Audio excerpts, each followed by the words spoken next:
Leicester സമ്രാൾ എന്ന് പറയപ്പെടുന്ന ഒരു ദൈവമനുഷ്യൻ ഉണ്ടായിരുന്നു കഴിഞ്ഞ തലമുറയിൽ. ലെസ്റ്റർ സമ്രാൾ, അദ്ദേഹത്തെക്കുറിച്ച് ഞാൻ ഓർക്കുന്നിടത്തോളം പലയിടത്തു നിന്ന് കളക്ട് ചെയ്ത അദ്ദേഹത്തിൻ്റെ ടെസ്റ്റിമണികളുടെ ഭാഗങ്ങൾ ഒരുമിച്ച് ചേർത്തതെല്ലാം കൂടെ ചേർത്ത് പറയാം.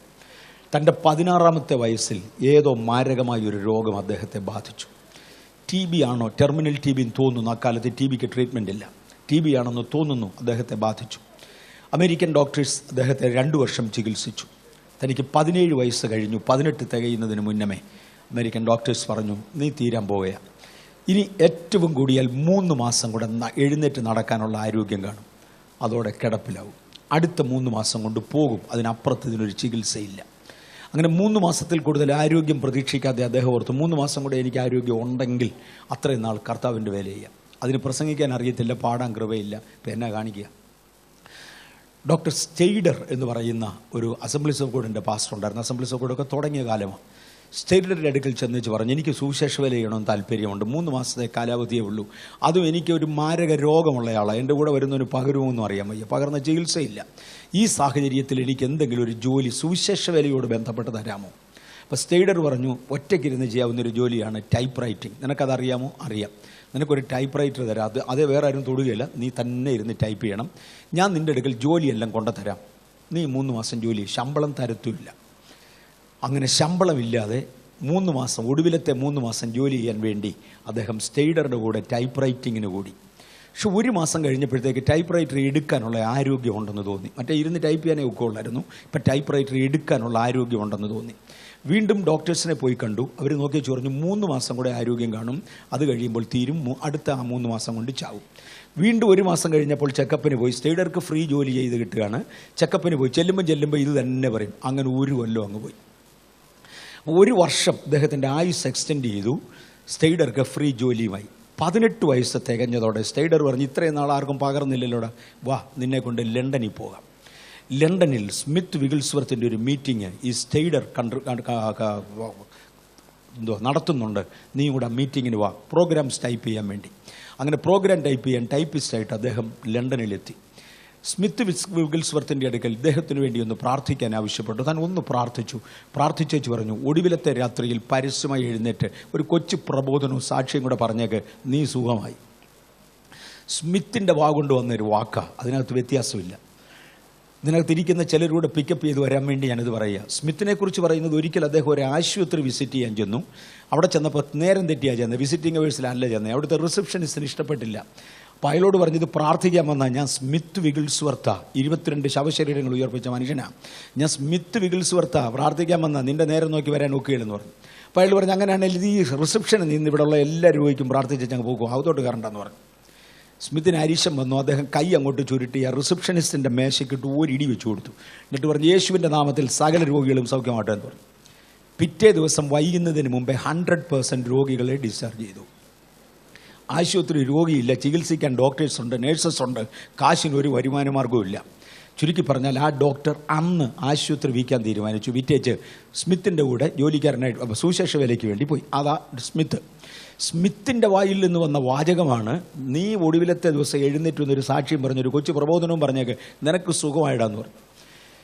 സാക്ഷി പറയാൻ നിങ്ങൾക്കറിയാൻ വയ്യ, ഇതുവരെ സ്റ്റേജിൽ വന്നിട്ടില്ല, അറിയാവുന്നൊക്കെ ചേർത്ത് പറഞ്ഞു. സുഖമായി എന്നങ്ങ് വിശ്വസിച്ചു. അത് കഴിഞ്ഞപ്പോൾ സ്മിത്ത് പറഞ്ഞു, നിനക്ക് ഞാനൊരു എക്സെപ്ഷണൽ അനുവാദം തരാം, എൻ്റെ വീട്ടിൽ വരെ ഒന്ന് പോരി, ഞാൻ നിനക്ക് വേണ്ടി പ്രാർത്ഥിക്കാം. പിറ്റേ ദിവസം വൈകിട്ടത്തെ കപ്പലിന് യാത്ര ചെയ്യേണ്ടതാണ്, തിരിച്ച് അമേരിക്കയ്ക്ക് പോകാൻ. പിറ്റേ ദിവസം രാവിലെ സ്മിത്തിൻ്റെ വീട്ടിൽ ചെന്ന് ചുരുക്കട്ടെ, സ്മിത്ത് അദ്ദേഹത്തിന് വേണ്ടി ഒന്ന് പ്രാർത്ഥിച്ചു. കെട്ടി അങ്ങ് പിടിച്ചു. ചെറുക്കന് 18 വയസ്സേ ഉള്ളൂ, സ്മിത്തിന് 19 വയസ്സ് കഴിഞ്ഞു. ഒരുപാട് പ്രായമുണ്ട്, ഒത്തിരി പ്രായ വ്യത്യാസം. അദ്ദേഹത്തെ കൊണ്ട് കെട്ടിപ്പിടിച്ചു. സ്മിത്ത് ഒരു അജാനബാഹുവായിരുന്നു. ഈ മനുഷ്യന് ചെറുപ്പത്തിലെ രോഗം പിടിച്ച് ഇവൻ ക്രിസ്ത്യനുമാണ്. ചുരുക്കി പറഞ്ഞാൽ ക്രിസ്ത്യൻ്റെ നെഞ്ചു വരെ പോലും ഇല്ല കൊച്ചൻ. കെട്ടി അങ്ങോട്ട് പിടിച്ചങ്ങ് ഞെക്കി സ്മിത്ത് അങ്ങോട്ട് പ്രാർത്ഥിക്കാൻ തുടങ്ങി. പറഞ്ഞ്, കർത്താവേ, എന്നിലുള്ള വിശ്വാസം ഇവനിലേക്ക് പകരണേ, എന്നിലുള്ള ശുശ്രൂഷ ഇവന് കൈമാറണേ, ഞാൻ ചെയ്യുന്ന ശുശ്രൂഷ ഇവനെ കൊണ്ട് ചെയ്യിക്കണേ. ഇത് പ്രാർത്ഥിക്കുമ്പോൾ സ്മിത്തിൻ്റെ കണ്ണിൽ നിന്ന് കണ്ണുനീര് ഒഴുകാൻ തുടങ്ങി. ആകപ്പാടെ ലെസ്റ്റർ പിന്നിടത്തതിൽ പറഞ്ഞത്, എൻ്റെ തലയിൽ അദ്ദേഹത്തിൻ്റെ കണ്ണുനീര് വീണ് ഒഴുകുന്നത് എനിക്കറിയാമായിരുന്നു, വേറൊന്നും അറിയത്തില്ല. ശകലം കഴിഞ്ഞു താൻ ആത്മവിവശതയിലായി താഴെ വീണ് കിടക്കുമ്പോൾ സ്മിത്ത് അങ്ങ് പോവുകയും ചെയ്തു. അദ്ദേഹത്തിന് ബോധം വീണ് തിരിച്ചെഴുന്നേറ്റുടനെ സ്മിത്തിൻ്റെ മകള് പറഞ്ഞു, പപ്പ ബെഡ്റൂമിലുണ്ട്, പക്ഷെ നിന്നെ കാണാൻ ഇറങ്ങി വരത്തില്ല. നിന്നെ കണ്ടാൽ പപ്പ കരഞ്ഞു. അതുകൊണ്ട് നീ പൊക്കോളൻ പപ്പ പറഞ്ഞിട്ടുണ്ട്. എളുപ്പം പൊക്കോണം. ആത്മവിശ്വാസത്തിൽ നിന്ന് എഴുന്നേറ്റാൽ പിന്നെ സമയം എടുക്കരുത്, പിന്നെ താമസിച്ചാൽ കപ്പൽ പോകും. അതുകൊണ്ട് എളുപ്പം പൊക്കോളാൻ പറഞ്ഞിട്ടുണ്ടെന്ന് പറഞ്ഞു. അങ്ങനെ അദ്ദേഹം വേഗത്തിൽ എഴുന്നേറ്റ് മടങ്ങിപ്പോയി. പോകുമ്പോൾ താൻ പറഞ്ഞത്, എൻ്റെ ശരീരത്തൂടെ ഏതാണ്ടൊന്ന് ഒഴുകുന്നുണ്ട്, ഒരു എണ്ണ പോലെ എന്തോ ഒന്ന് എൻ്റെ ശരീരത്തൂടെ ഒഴുകുന്നതായി എനിക്കറിയാം. താൻ തിരിച്ച് അമേരിക്കയിൽ വന്നു. വീണ്ടും മെഡിക്കൽ ചെക്കപ്പിന് പോയി. അവിടെ ചെന്നപ്പോൾ പറയുന്നു, നിനക്ക് രോഗം വന്ന ലക്ഷണം പോലുമില്ല, നീ സുഖമായി. താൻ ഏതാണ്ട് 85 വയസ്സ് വരെ ജീവിച്ചിരുന്ന് ലോകമാസകലം ദൈവത്തെ സേവിക്കാനിടയായി. തൻ്റെ ഇനീഷ്യൽ സ്റ്റേജിൽ നടന്നത്, അങ്ങോട്ട് രക്ഷപ്പെട്ട് കഴിഞ്ഞ ഉടനെ 52 ആഴ്ചകൾ കൊണ്ട് എന്ന് പറഞ്ഞാൽ 1 വർഷത്തിന് താഴെ ലോകത്തിലെ 110 രാജ്യങ്ങൾ സന്ദർശിച്ചു. 52 ആഴ്ചകൾ കൊണ്ട് 1 വർഷത്തിന് താഴെ കൊണ്ട് ലോകത്തിലെ 110 രാജ്യങ്ങൾ സന്ദർശിച്ച് സുവിശേഷം അറിയിക്കാൻ തുടങ്ങി. ഒടുവിൽ 86 വയസ്സുള്ളവനായി അദ്ദേഹം മരിച്ചു. ഇതിനകത്തിരിക്കുന്ന ചിലരെ ദൈവത്തിന് ഉയർത്തിയെടുക്കാൻ കഴിയും. ഒരു ചെറിയ ആരംഭം. 1 മാസം കൂടെ എനിക്ക് ആരോഗ്യമുള്ളൂ, അല്ലെ 3 മാസം കൂടെ എനിക്ക് ആരോഗ്യമുള്ളൂ, അത് ദൈവത്തിനിരിക്കട്ടെ. ദൈവത്തിൻ്റെ കരങ്ങളിൽ സമർപ്പിക്കുന്ന ദൈവ പൈതലെ തമ്പുരാൻ വിടുവിച്ചെടുക്കും. നിങ്ങളുടെ ആരോഗ്യം തമ്പുരാൻ കൊണ്ടുപോകത്തില്ല. ആരുടെയും കയ്യിൽ നിന്ന് തമ്പുരാൻ ഫ്രീ സർവീസ് എടുക്കത്തില്ല. ദൈവം മനുഷ്യനോട് കടപ്പെട്ടവനായി ഇരിക്കത്തില്ല. നമ്മേക്കാൾ ധനികനായകയാൽ, നമ്മേക്കാൾ സമ്പന്നനാകയാൽ, നമ്മേക്കാൾ ഉന്നതനാകയാൽ നമ്മുടെ കയ്യിൽ നിന്നൊന്നും ദൈവത്തിന് വേണ്ട. പകരം ദൈവത്തെ സേവിക്കുന്നവൻ ദൈവത്തിങ്കിൽ നിന്ന് പ്രാപിച്ചു മടങ്ങും. ചിലരുടെ ദൈവത്തെങ്കിൽ നിന്ന് പ്രാപിച്ചു മടങ്ങുവാൻ ദൈവം നമുക്ക് കൃപ ചെയ്യട്ടെ. ഞാൻ എന്തുകൊണ്ടോ ഇത് പറഞ്ഞു. ഞാൻ പറയാൻ വന്നത് ജോബിയെ കൊണ്ട് തുടങ്ങിയ ഉള്ള ചെറുത് തമ്പുരാൻ്റെ കയ്യിൽ ഏൽപ്പിച്ചു. ദൈവം വളർത്താൻ ശക്തനാണ്. നിങ്ങളിൽ ചിലരെ കൂടെ തമ്പുരാൻ വളർത്തട്ടെ. ആരോഗ്യം കുറവായിരിക്കാം, കഴിവുകൾ കുറവായിരിക്കാം, ബുദ്ധിശക്തികൾ കുറവായിരിക്കാം. എനിക്ക് മുന്നോട്ട് പോകാൻ എൻ്റെ ഒന്നും ഇല്ലെന്ന് പറയുന്നവരാകാം. അത് മുന്നോട്ട് പോകാൻ എങ്ങനെയാണെന്ന് അറിവില്ലാത്തവരായിരിക്കാം. നാം വളർന്നു വന്ന സാഹചര്യം കൊണ്ട് നമ്മൾ ടിമിഡായി, ലജ്ജയുള്ളവരായി മാറി. നമ്മൾ മുന്നോട്ട് വന്ന സാഹചര്യങ്ങൾ കൊണ്ട് നമുക്ക് പ്രവർത്തിക്കാൻ കഴിയാതെയായി. പക്ഷെ പ്രപഞ്ചത്തിൻ്റെ സൃഷ്ടാവിൻ്റെ കയ്യിലേക്ക് നിങ്ങളെ ഒന്ന് എടുത്തേൽപ്പിക്കുമെങ്കിൽ അറിയാമോ എവിടെ ദൈവത്തിന് അക്കോമഡേറ്റ് ചെയ്യാൻ വയ്യാത്ത 3M എന്ന് പറയുന്നൊരു കമ്പനിയുണ്ട്. എം റബ്ബർ മുതൽ ഒരുപാട് പ്രൊഡക്ട്സ് ഉള്ള ഒരു കമ്പനിയാണ്. ഒരുപാട് പ്രൊഡക്ട്സ് ഉള്ള ഒരു കമ്പനിയാണ് 3M കമ്പനി. ഒരുപാട് വർഷങ്ങൾക്ക് മുമ്പേ 1969 എക്സാക്ട്ലി 1969 ഈ 3M കമ്പനി ഒരു പരസ്യമിട്ടു. നല്ല ജോലിക്കാരുണ്ടെങ്കിൽ ഞങ്ങൾക്ക് വേണം. എന്നാ ജോലിക്കൊന്നുമില്ല, എന്നാ ശമ്പളം ഉണ്ടെന്നുമില്ല, ഒന്നുമില്ല. ഇന്ത്യയിൽ നിന്ന് 10,000 ആപ്ലിക്കേഷൻസ് പോയതിൽ ഒരെണ്ണം ഹാരി ജോൺ എന്ന് പറയുന്ന ഒരാളിൻ്റെ ആയിരുന്നു. ഹാരി ജോണിൻ്റെ ബേസിക് ക്വാളിഫിക്കേഷൻ വെറും 11ാം ക്ലാസ്സോ 12ാം ക്ലാസ്. അക്കാലത്ത് 12 ക്ലാസ് പാസ്സായെങ്കിൽ ഇന്നത്തെ SSLC ആവുള്ളൂ. 12ാം ക്ലാസ് ആയിരുന്നു അദ്ദേഹത്തിൻ്റെ ബേസിക് ക്വാളിഫിക്കേഷൻ. പക്ഷെ ബൈ എക്സ്പീരിയൻസ് ഒരുപാട് കാര്യങ്ങൾ ചെയ്തിട്ടുണ്ട്. സൗണ്ട് എഞ്ചിനീയറിങ്ങിനകത്ത് ഒത്തിരി കാര്യങ്ങൾ ചെയ്തിട്ടുണ്ട്. തൻ്റെ സ്വന്തം കണ്ടുപിടുത്തങ്ങളുണ്ട്.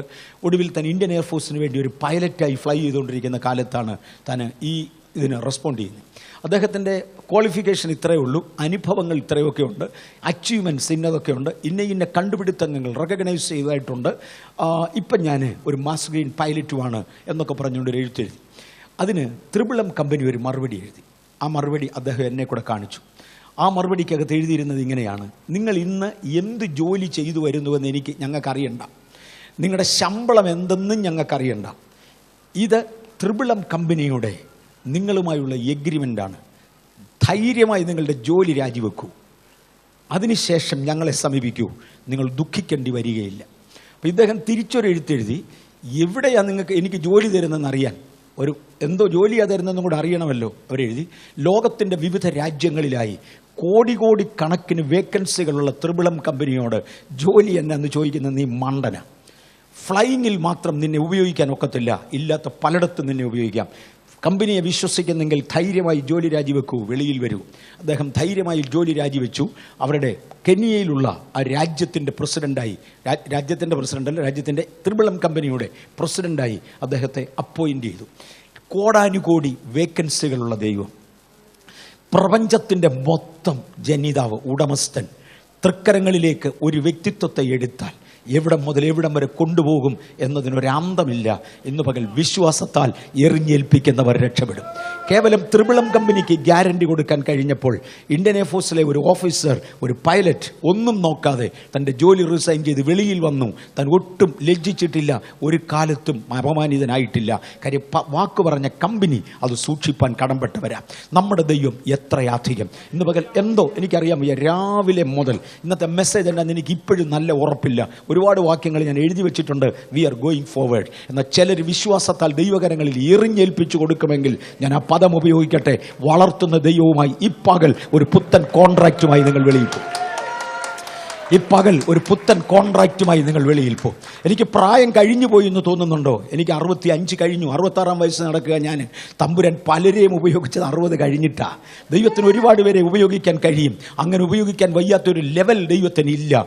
ഇന്ന് നമ്മെ ഉപയോഗിക്കുവാൻ കഴിയുന്നവൻ്റെ കയ്യിൽ ഒരു പടി കൂടെ നമുക്ക് വിശ്വാസത്താൽ അംഗീകരിപ്പിച്ചു കൊടുക്കാം. ഇന്നത്തെ സന്ദേശത്തെക്കുറിച്ച് എൻ്റെ ഹൃദയത്തിൽ വലിയ ഭയങ്കരനൊരു മെസ്സേജുണ്ട്. അതിൻ്റെ 3-1 ഇവിടെ പറയാനൊക്കത്തില്ല. ഞാൻ ഒത്തിരി വാക്യമൊക്കെ കുറിച്ച് വെച്ചിട്ടുണ്ട്, അതിനകത്ത് ഒക്കുന്നിടത്തോളം മാത്രം പറയും. എൻ്റെ അകത്ത് ഇന്ന് വെളുപ്പിനെ മുതൽ പരിശുദ്ധാത്മാവ് തന്നുകൊണ്ടിരിക്കുന്ന ഒരു തേങ്ങലാണ് ഞാൻ രാവിലെ പറഞ്ഞത്. കഴിവുകൾ നോക്കാതെ, സാഹചര്യം നോക്കാതെ വലിയ ദൈവത്തിൻ്റെ കയ്യിലോട്ട് നമ്മളെ ഏൽപ്പിച്ചു കൊടുത്താൽ നാം പ്രതീക്ഷിക്കുന്നതിനേക്കാളൊക്കെ അപ്പുറത്ത് ദൈവം പലരെ എത്തിക്കും. ദൈവം പുതിയ റിക്രൂട്ട്മെൻറ്റ്സ്, ഫ്രഷ് റിക്രൂട്ട്മെൻറ്റ്സ് നടത്തുന്ന ദൈവിക ദിവസങ്ങളായത്. സഭ ഒരു ഉപവാസ പ്രാർത്ഥന കഴിഞ്ഞു. ഏറെക്കുറെ ഒരു പുതിയ കാഴ്ചപ്പാടിലും ദൈവശക്തിയിലും, കംപ്ലീറ്റ്ലി പുതിയൊരാശയത്തിൽ വന്നതല്ല. നോ, നമുക്കുണ്ടായിരുന്ന പലതും ദൈവസന്നിധിയിൽ പുനഃപ്രതിഷ്ഠ ചെയ്ത് എടുക്കുവാൻ കർത്താവ് നമുക്ക് കൃപ തന്ന ഒരു സാഹചര്യത്തിലാണ് we are launching for a great take off. അതുകൊണ്ട് രക്ഷ മുതൽ യേശുവിൻ്റെ മടങ്ങിവരെ വരെയുള്ള ഈ ഭൂമിയിലെ ജീവിതത്തെക്കുറിച്ച് പരിശുദ്ധാത്മാവ് എങ്ങനെ നടത്തും എന്നൊന്ന് തൊടാനാണ് ഞാൻ താല്പര്യപ്പെടുന്നത്. ചില വാക്യങ്ങൾ വായിക്കും, ഒത്തിരി വാക്യങ്ങൾ വായിക്കത്തില്ല, പറഞ്ഞു വിട്ട ആശയത്തിലൂടെ അങ്ങ് പോകും.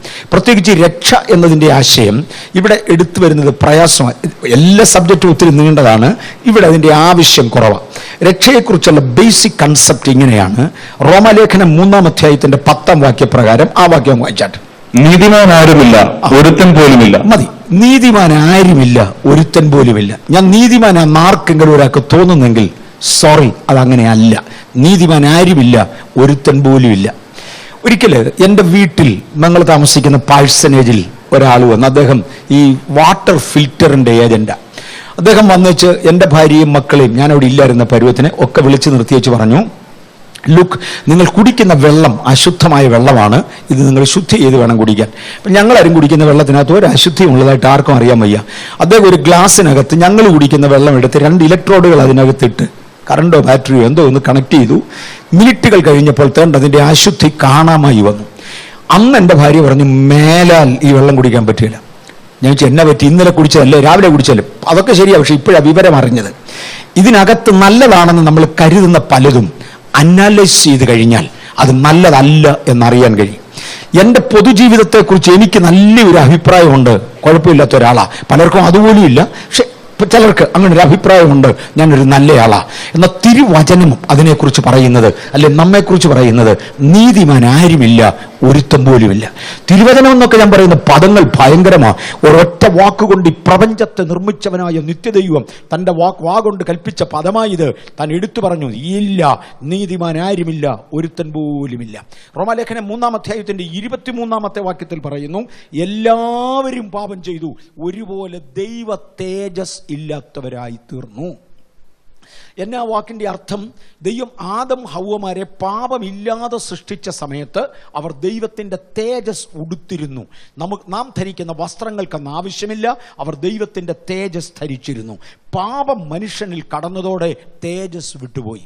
ആർക്കെങ്കിലും ഒരാൾക്ക് വസ്ത്രം ധരിക്കേണ്ടത് ആവശ്യമാണോ? എന്നെ പോലെ തേജസ് വിട്ടുപോയത് കൊണ്ടാണ്. ഇരിക്കുന്ന എല്ലാവർക്കും അത് ആവശ്യമാണ്. തേജസ് വിട്ടുപോയവരാണ്, ഒരു വ്യത്യാസവുമില്ല. എല്ലാവരും പാപം ചെയ്തു, ഒരുപോലെ ദൈവ തേജസ് ഇല്ലാത്തവരായി തീർന്നു. നീതിമാൻ ആരുമില്ല, ഒരുത്തൻ പോലുമില്ല, എല്ലാവരും ദൈവ തേജസ് ഇല്ലാത്തവരായി തീർന്നു. അടുത്തത് ബൈബിൾ പറയുന്നു, ഏക മനുഷ്യനാൽ പാപവും, വാക്യം വായിക്കണമെന്നില്ല, റോമർ 5:12 വായിക്കണമെന്നില്ല. ഏക മനുഷ്യനാൽ പാപവും പാപത്താൽ മരണവും ലോകത്തിൽ വന്നു. അങ്ങനെ ഒന്നാമത്തെ ആദാമെന്ന ഏകനിൽ കൂടെ ലോകത്തിലേക്ക് വന്ന പാപത്തിൻ്റെ പരിഹാരത്തിനായി ഒടുക്കത്തെ ആദാമായ യേശുവിലൂടെ, യേശുവിനെ അങ്ങനെയാണ് വിളിക്കുന്നത്, ഒടുക്കത്തെ ആദമായ യേശുവിലൂടെ ദൈവിക നീതിയും ദൈവം മനുഷ്യന് കൊടുക്കുവാൻ തീരുമാനിച്ചു. ഞാൻ അറിയാതെ എൻ്റെ മേൽ കെട്ടിയേൽപ്പിച്ചതായ ആ പാപത്തിൻ്റെ പരിണിത ഫലങ്ങളിൽ നിന്ന് എന്നെ വിടുവിക്കേണ്ടതിന്, പാപത്തിൽ നിന്നും അതിൻ്റെ പരിണിത ഫലങ്ങളിൽ നിന്നും എന്നെ വിടുവിക്കേണ്ടതിന് ഒടുക്കത്തെ ആദമായ ക്രിസ്തു ഞാൻ അറിയാതെ തന്നെ വില മുടക്കി അത് അംഗീകരിച്ചാൽ എനിക്കൊരു വിടുതലായി.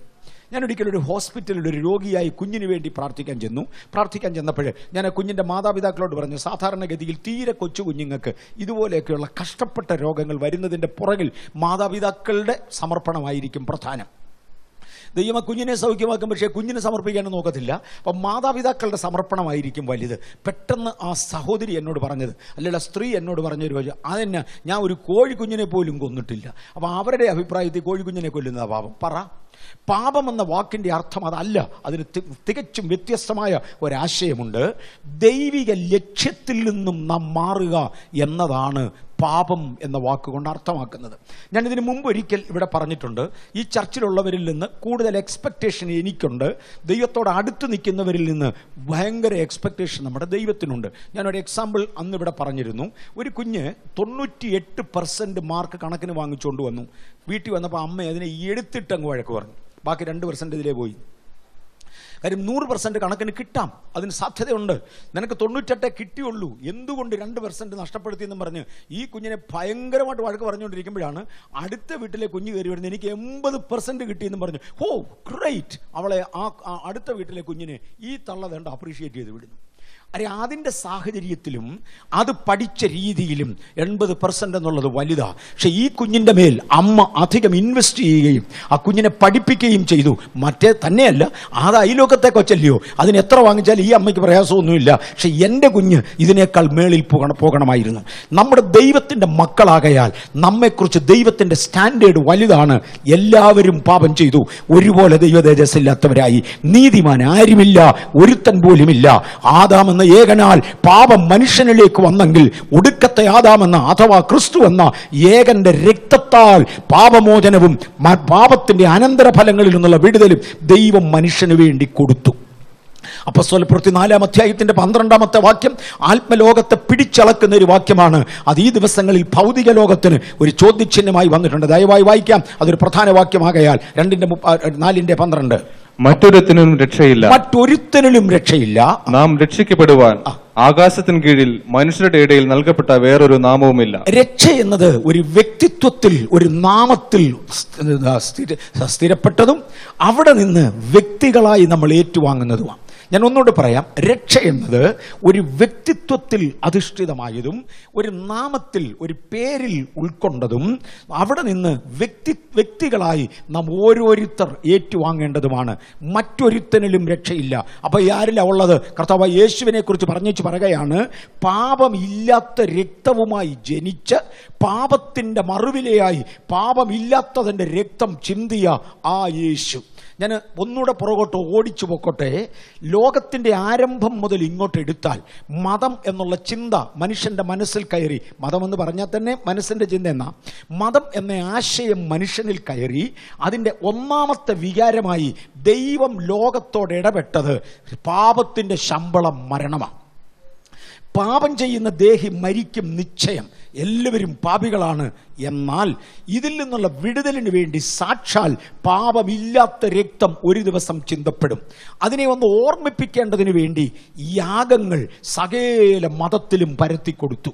ഓരോ മതങ്ങളും ഓരോ മൃഗങ്ങളെ അറുത്ത് യാഗം കഴിക്കുമ്പോൾ അത് പറയുന്നത്, ഈ മൃഗം പാപം ചെയ്തില്ല, കാര്യം ഞാൻ ചെയ്ത പാപം അത് ചെയ്തില്ല, അത് കടം വാങ്ങിച്ച് തിരിച്ചു തരാനില്ല, അത് എന്നെ ചീത്ത വിളിച്ചിട്ടില്ല, ഞാനാണ് ചീത്ത വിളിച്ചിട്ടുണ്ട്, അത് ചെയ്യാത്ത കുറ്റം എൻ്റെ കുറ്റം അതിൻ്റെ മേൽ ചുമത്തി ആ മൃഗത്തിൻ്റെയോ പക്ഷിയുടെയോ രക്തം ഒഴുക്കുന്നതോടെ എനിക്ക് വിമോചനം ലഭിക്കുമെന്ന ആശയം മാനവരാശിയുടെ ഹൃദയത്തിൻ്റെ മാംസപ്പലകകളിൽ എഴുതേണ്ടതിന് വേണ്ടി നിത്യനായ ദൈവം മതവ്യത്യാസമില്ലാതെ സകല മതങ്ങളിലും യാഗത്തിൻ്റെ പ്രമാണങ്ങൾ കൊടുത്തിരുന്നു. പക്ഷേ മൃഗങ്ങളുടെയോ പക്ഷികളുടെയോ രക്തത്തിന് മനുഷ്യനെ വിടുവിപ്പാൻ കഴിയുന്നതല്ല. വരുവാൻ പോകുന്ന വലിയ യാഗം ഓർമ്മിപ്പിക്കുന്ന വെറും റിഹേഴ്സലുകളായിരുന്നത്. കാലത്തിൻ്റെ സമ്പൂർണതയിൽ സ്ത്രീയിൽ നിന്ന് ജനിച്ചവനായി പാപജടത്തിൻ്റെ സാദൃശ്യത്തിലും പാപം നിമിത്തവും ദൈവം തൻ്റെ പാപമില്ലാത്ത ദൈവ കുഞ്ഞാടാകുന്ന ക്രിസ്തുവിനെ ഈ ഭൂമിയിലേക്ക് അയക്കുകയും എൻ്റെയും നിങ്ങളുടെയും പാപം തൻ്റെ മേൽ ഏറ്റിക്കൊണ്ട് കഴിയുമെങ്കിൽ ഈ പാനപാത്രം എങ്കിൽ നിന്ന് നീങ്ങിപ്പോകണമേ എന്ന് പ്രാർത്ഥിച്ച ശേഷവും പിതാവിൻ്റെ ഹിതത്തിന് വേണ്ടി ഏൽപ്പിച്ചു കൊടുത്ത ആ യേശുവിൻ്റെ രക്തം മാത്രമേ പാപത്തിൻ്റെ ഉദ്ധാരണത്തിന് വേണ്ടി ഉള്ളൂ.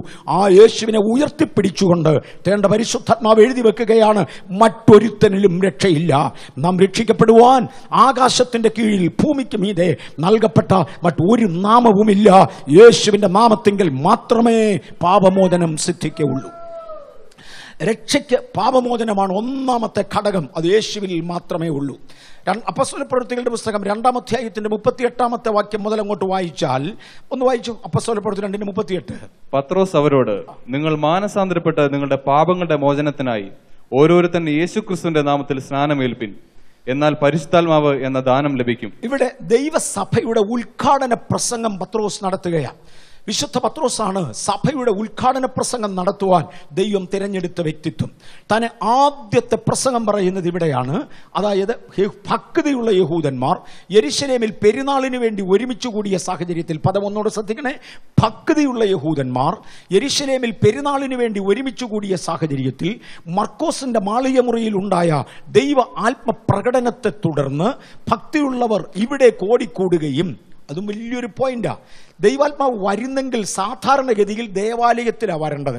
പക്ഷേ ദൈവാത്മാവ് ഇറങ്ങി വന്നത് ദേവാലയത്തിലല്ല. കാര്യം, മതത്തെ കേവലം മതമായി മാത്രം മാറ്റിക്കൊണ്ട് ദൈവസഭ എന്ന പദവിയിൽ നിന്നും തെറിച്ചുപോയ യഹൂദൻ ആരാധിക്കുന്ന ആലയത്തിൽ ഇറങ്ങാതെ മർക്കോസിന്റെ മാളികമുറിയിലേക്ക് പരിശുദ്ധാത്മാവ് ഇറങ്ങിയതോടെ ഭക്തിയുള്ള പുരുഷന്മാരിൽ നിന്ന് തിരഞ്ഞെടുക്കപ്പെട്ടവർ ഇവിടെ കൂടി വന്നു.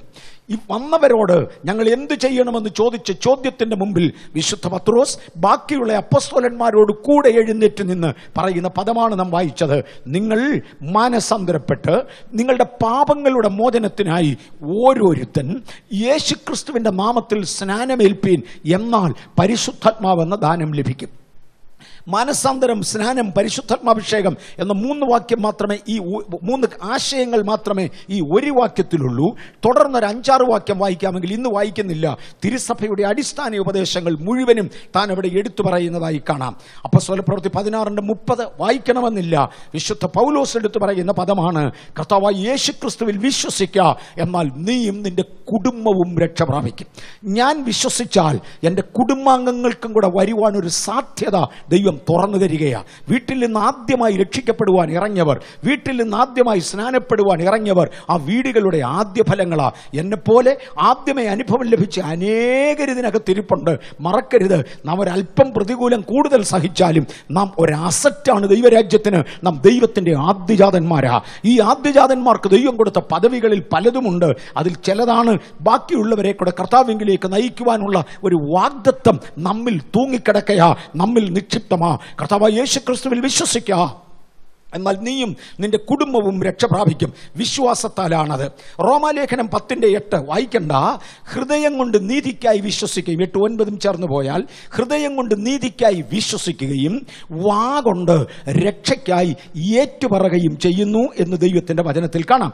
ഇന്ന് ഞാനിതങ്ങോട്ട് പറയുമ്പോൾ ചിലർക്കറിയാം, എൻ്റെ ഹൃദയത്തിനകത്ത് ഇത് തൊടുന്നല്ലോ, ഇതുവരെ ഇരുന്നത് പോലെയല്ല.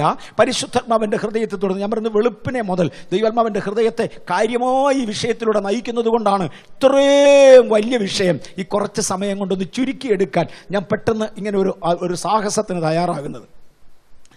എന്തൊക്കെ പറഞ്ഞ് തീരുമെന്ന് എനിക്കറിയാൻ വയ്യ. എൻ്റെ അകത്ത് വലിയൊരു മെസ്സേജ് കിടപ്പുണ്ട്.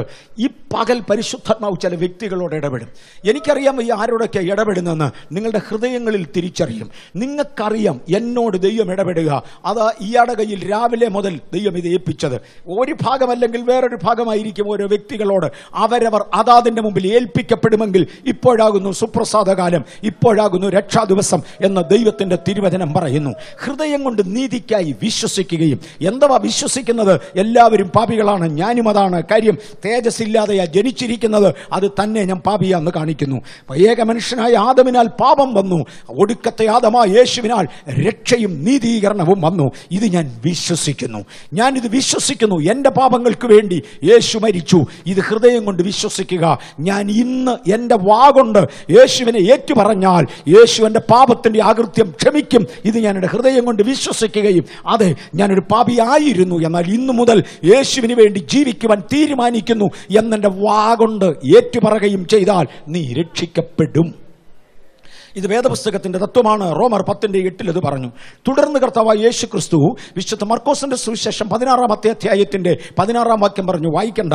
വിശ്വസിക്കുകയും സ്നാനമേൽക്കുകയും ചെയ്യുന്നവൻ രക്ഷിക്കപ്പെടും. പത്രോസ് എടുത്തു പറഞ്ഞു തുടങ്ങിയത് അവിടെയാണ്. നിങ്ങൾ മാനസാന്തരപ്പെട്ട് ഓരോരുത്തന്റെ പാപത്തിന്റെ മോചനത്തിനായി യേശു ക്രിസ്തുവിന്റെ നാമത്തിൽ സ്നാനമേൽപ്പീൻ, എന്നാൽ പരിശുദ്ധാത്മാവ് എന്ന വാഗ്ദത്തം ലഭിക്കും. പത്രോസ് അവിടെ പറഞ്ഞ് നിർത്തിയ കാര്യം യേശു പറഞ്ഞതാണെന്ന് മറക്കരുത്. മർക്കോസിന്റെ സുവിശേഷം 16:16 യേശുവിന്റെ പ്രസ്താവന ഇതായിരുന്നു: വിശ്വസിക്കുകയും സ്നാനമേൽക്കുകയും ചെയ്യുന്നവൻ രക്ഷിക്കപ്പെടും. അങ്ങനെയാണെങ്കിൽ ഹൃദയം കൊണ്ട് വിശ്വസിക്കുക. എന്തൊക്കെയാ? ഞാൻ പാപിയായിരുന്നു, എനിക്ക് വിടുതലുണ്ടെന്നും. 2 വാഗൊണ്ട് ഏറ്റുപറയുക. 3 വെള്ളത്തിൽ സ്നാനമേൽക്കുക. അടുത്തത് പരിശുദ്ധാത്മാവിനെ പ്രാപിക്കുക. ദൈവത്തിന്റെ പ്രമാണമാണ്. റോമാലേഖനം 6:3 വായിക്കണമെന്നില്ല. റോമാലേഖനം ഒന്ന് വായിച്ചാട്ടെ, 2 വാക്യങ്ങൾ വായിക്കാം. റോമർ 6:3. അല്ല, യേശു ക്രിസ്തുവിനോട് ചേരുവാൻ സ്നാനമേറ്റവരായ നാം എല്ലാവരും അവന്റെ മരണത്തിൽ പങ്കാളികളാകുവാൻ സ്നാനമേറ്റിരിക്കുന്നു എന്ന് നിങ്ങൾ അറിയുന്നില്ലയോ? ഞാൻ അതിന്റെ അകത്തെ ആദ്യത്തെ ഒരു പോർഷനെ എടുക്കുന്നുള്ളൂ. യേശു ക്രിസ്തുവിനോട് ചേരുവാൻ സ്നാനമേറ്റവരായ നാം എല്ലാവരും. സ്നാനം എന്തിനു വേണ്ടിയാണ്? യേശുവിനോട് ചേരാനാ. സ്നാനം കൂടാതെ യേശുവിനോട് ചേരാൻ കഴിയുമോ? സാധ്യമല്ല. കാര്യം കംപ്ലീറ്റ് ബൈബിളിൽ 66 പുസ്തകങ്ങൾ അടങ്ങുന്ന തിരുവചനത്തിൽ യേശുക്രിസ്തുവിനോട് ചേരുവാൻ വേണ്ടി സ്നാനമല്ലാതെ രണ്ടാമത് ഒരു കാര്യം എഴുതിയിട്ടില്ല. അതേ കാരണത്താൽ സ്നാനം പിശാചിന് വൈരാഗ്യമുള്ളതും കഴിയുമെങ്കിൽ ഒരു വ്യക്തി പോലും അങ്ങോട്ട് പോകാതെ അവൻ സൂക്ഷിക്കുന്നതുമാണ്. കാര്യം അത് യേശുവിനോട് ചേരാനാണ്. ഞാനിവിടെ ഒരു സംശയത്തിന് മറുപടി പറയേണ്ടത് ആവശ്യമാകയാൽ എളുപ്പം അതുവഴി തിരിയട്ടെ. ചിലർ പറയാറുണ്ട്, വെൽ നിങ്ങൾ ഈ പറയുന്ന പോലെ ഞാൻ സ്നാനപ്പെട്ടതല്ല, പക്ഷേ ഞാൻ ഉണ്ടായ കാലം മുതൽ ദൈവവുമായിട്ട് ഭയങ്കര അടുപ്പത്തിൽ. മുമ്പേ സഹോദരി പറഞ്ഞ കോഴിയെ പോലും കൊന്നിട്ടില്ല, കോഴി കുഞ്ഞിനെ പോലും പോട്ടപ്പാ കൊന്നിട്ടില്ല. ഞങ്ങളുടെ അടുക്കൽ ഒരു അഹിംസാവാദി ഉണ്ടായിരുന്നു, റസലുകാരൻ. അങ്ങനെ പറഞ്ഞ റസലുകാരൻ എന്ന് പറഞ്ഞാൽ കുറച്ച് പേർക്കേ മനസ്സിലാകത്തുള്ളൂ. അയാൾ ഒന്നിനെയും കൊല്ലത്തില്ലെന്ന് പറയുന്നത്. റസലുകാരനാണ്, അതേസമയത്ത് ഭയങ്കര അഹിംസാവാദിയാണ്. യാതൊന്നിനെയും കൊല്ലരുതെന്നായിരുന്നു അദ്ദേഹത്തിൻ്റെ പ്രമാണം. അഹിംസയിൽ നിന്നും നല്ല കാര്യം. ഒരു ദിവസം ഒരാൾ ഒരു ചോദ്യം ചോദിച്ചു അയാളോട്. ഈ സ്റ്റേജിൽ നിന്ന് ചോദിക്കാൻ കൊള്ളുകയില്ലാത്ത ചോദ്യം, താഴെ നിന്ന് ചോദിക്കാം. താങ്കൾ മറപ്പുരയിൽ പോകുമ്പോൾ ചില കൊച്ചു കൃമികളൊക്കെ പോകുന്നത് കണ്ടിട്ടുണ്ടോ എന്ന് ചോദിച്ചു. ഉണ്ട്. അത് ചാവുമെന്നറിയാവോ? ഇന്നു മുതൽ അവിടെ പോകാതിരിക്കാമോ? അയാൾ റസൽ മതം വിടേണ്ടി വന്നു. മനുഷ്യൻ, ദൈവം എന്നെ സൃഷ്ടിച്ചിരിക്കുന്നതിന് സർട്ടൻ ലിമിറ്റേഷൻസ് ഉണ്ട്. ദൈവത്തിൻ്റെ സൃഷ്ടിയുടെ പ്രമാണത്തിൻ്റെ വെളിയിൽ പോകാൻ എനിക്ക് ഒക്കത്തില്ല. ഞാൻ വെറും മനുഷ്യനാണ്. എന്നെ ദൈവം ഡിസൈൻ ചെയ്തപ്പോൾ എന്നെ ഡിസൈൻ ചെയ്ത ചില ലൈനുകളുണ്ട്. അതിൻ്റെ വെളിയിലിറങ്ങാൻ എനിക്ക് ഒക്കത്തില്ല. അതിനകത്ത് നിന്നുകൊണ്ട് ദൈവത്തിൻ്റെ വചനം പറയുന്നു, യേശുവിനോട് ചേരുവാൻ സ്നാനമല്ലാതെ വേറൊരു മാർഗം ഇല്ല. ചിലർ പറയുന്നു, ഞാൻ ഉണ്ടായപ്പോൾ മുതലേ ദൈവത്തോടങ്ങ് വളരെ അടുത്തിരിക്കുക. മോനെ, ഇതൊന്നും ഒക്കുന്ന കാര്യമല്ല. പക്ഷേ എൻ്റെ പ്രാർത്ഥനയൊക്കെ ദൈവം കേൾക്കുന്നുണ്ട്. അത് നല്ല കാര്യം തന്നെയാണ്. അങ്ങനെയാണെങ്കിൽ ഞാൻ ദൈവത്തോടെ അല്ലെന്ന് പറയാമോ? അതിനുവേണ്ടിയാണ് കൊരിന്ത്യർക്ക് എഴുതിയ 1-ാം ലേഖനം 10-ാം അധ്യായത്തിൻ്റെ 1-2 വാക്യങ്ങൾ തൻ്റെ പരിശുദ്ധാത്മാവ് കുറിച്ചു വെച്ചിരിക്കുന്നത്. അതും വായിച്ചു. 1 കൊരിന്ത്യർ 10-1-2. സഹോദരന്മാരെ, നമ്മുടെ പിതാക്കന്മാർ എല്ലാവരും മേഘത്തിന് കീഴിലായിരുന്നു. എല്ലാവരും സമുദ്രത്തോടെ കടന്നു. എല്ലാവരും മേഘത്തിലും സമുദ്രത്തിലും സ്നാനമേറ്റ് മോശയോട് ചേർന്ന് എല്ലാവരും ഒരേ ആത്മീകാഹാരം തിന്ന്. മതി. നമ്മുടെ പിതാക്കന്മാരെല്ലാവരും മോശയോടുകൂടെ ആയിരുന്നു. മേഘത്തിന് കീഴിലായിരുന്നു, സമുദ്രത്തിന് കീഴിലായിരുന്നു. നമ്മുടെ പിതാക്കന്മാരെല്ലാവരും. എന്തുവാ ഈ സംഭവം? മോശ എന്ന ഒരു നേതാവിനെ ഇസ്രയേൽ ഗോത്രങ്ങളെ വെടിവെച്ചെടുക്കേണ്ടതിന് വേണ്ടി ദൈവം മിസ്രൈമിലേക്ക് അയച്ചു, ഈജിപ്തിലേക്ക് അയച്ചു. മോശ ഈജിപ്തിൽ മിസ്രൈമിൽ ചെന്ന് അവിടെയുള്ള ഇസ്രയേൽ ജനങ്ങളെ, തൻ്റെ സ്വജാതിക്കാരെ വിളിച്ചുകൂട്ടി അവരുടെ ഇടയിൽ നിന്ന് നേതാക്കന്മാരെ തിരഞ്ഞെടുത്തു. അവരുമായി ഫറോ രാജാവിൻ്റെ അടുക്കൽ പോയി തൻ്റെ ജനത്തെ വിട്ടയക്കണം എന്ന് അപേക്ഷിച്ചു. ഫറവോൻ കൊടുത്ത കഠിന ശിക്ഷ അവർ ഒരുമിച്ച് പങ്കുവെക്കേണ്ടതായി വന്നു. അതിൻ്റെ ദുഃഖം അവർ ഒരുമിച്ച് അനുഭവിച്ചു. മോശ അവരുടെ കൂടെ പാർത്തു, അവരുടെ നേതാക്കന്മാരോട് കൂടെ നടന്നു, അവരുടെ കൂടെ തിന്നു കുടിച്ചു, അവരുടെ ഇടയിൽ വസിച്ചു. ഇതെല്ലാം കഴിഞ്ഞ് ഒരുമിച്ച് ചോരത്തളി ആചരിച്ചു, ഒരുമിച്ച് പെസഹ ആചരിച്ചു. മോശയും ജനവും ഒരുമിച്ച് മിസ്രൈമിൽ നിന്ന് ഇറങ്ങി, ഒരുമിച്ച് ചെങ്കടലിങ്കൽ വന്നു, ഒരുമിച്ച് കരഞ്ഞു. ദൈവം ചെങ്കടൽ പിളർന്നു, അവർ ഒരുമിച്ച് ചെങ്കടൽ ഇക്കര കടന്നു. ഇക്കര കടന്നപ്പോൾ പരിശുദ്ധാത്മാവ് പറഞ്ഞു അവർ മോശയോട് ചേർന്നു. അപ്പോൾ പിന്നെ ഇതുവരെ ആരുടെ കൂടെ ആയിരുന്നു? ഇതുവരെയും അവർ പറയുന്നത് മോശ കേട്ടു, മോശ പറയുന്നത് അവരും കേട്ടു. പക്ഷേ ചേർന്നതായി ദൈവം അംഗീകരിച്ചില്ല. ഇന്നലെ ഇവിടെ ഒരു വിവാഹം നടന്നു. വിവാഹ രജിസ്റ്ററിൽ ഒപ്പുവെച്ച് ഞങ്ങൾ ഭാര്യാഭർത്താക്കന്മാരായിരിക്കുന്നുവെന്ന അന്യോന്യം ഉഭയസമ്മതത്തിന്റെ പദം പറഞ്ഞ ശേഷം ഇവിടെ ഒരു ഡിക്ലറേഷൻ ഉയർന്നു. ഇന്നു മുതൽ അവർ ഭാര്യാഭർത്താക്കന്മാരായിരിക്കുന്നു. ആ ഡിക്ലറേഷൻ നടക്കുന്നത് വരെ, അവർക്ക് ആ സർട്ടിഫിക്കറ്റുകൾ ലഭിക്കുന്നത് വരെ അവരുടെ വിവാഹമായി ഗവൺമെന്റ് അംഗീകരിക്കത്തില്ല, ലോകം അംഗീകരിക്കയില്ല. ഒരു വ്യക്തി സ്നാനമേൽക്കുന്നത് വരെ അവൻ യേശുവിനോട് ചേർന്നതായി ബൈബിൾ അംഗീകരിക്കയില്ല എന്ന് പറഞ്ഞാൽ സ്വർഗത്തിലെ ദൈവം അംഗീകരിക്കയില്ല. യേശുവിനോട് ചേരുവാൻ സ്നാനമേറ്റു. ഒരു വ്യക്തി യേശുവിനോട് ചേർന്ന് കഴിഞ്ഞാൽ അടുത്തത് ആത്മാവുമായുള്ള ബന്ധമാണ്. ഇതൊരിച്ചിരൂടെ ആഴത്തിൽ പോകാൻ ഒക്കത്തില്ല. എഫെസ്യ ലേഖനം 4:30 ദയവായി വായിക്കാമോ? എഫെസ്യർ 4:30. ദൈവത്തിന്റെ പരിശുദ്ധാത്മാവിനെ ദുഃഖിപ്പിക്കരുത്, അവനാലല്ലോ നിങ്ങൾക്ക് വീണ്ടെടുപ്പ് നാളിനായി മുദ്രയിട്ടിരിക്കുന്നത്.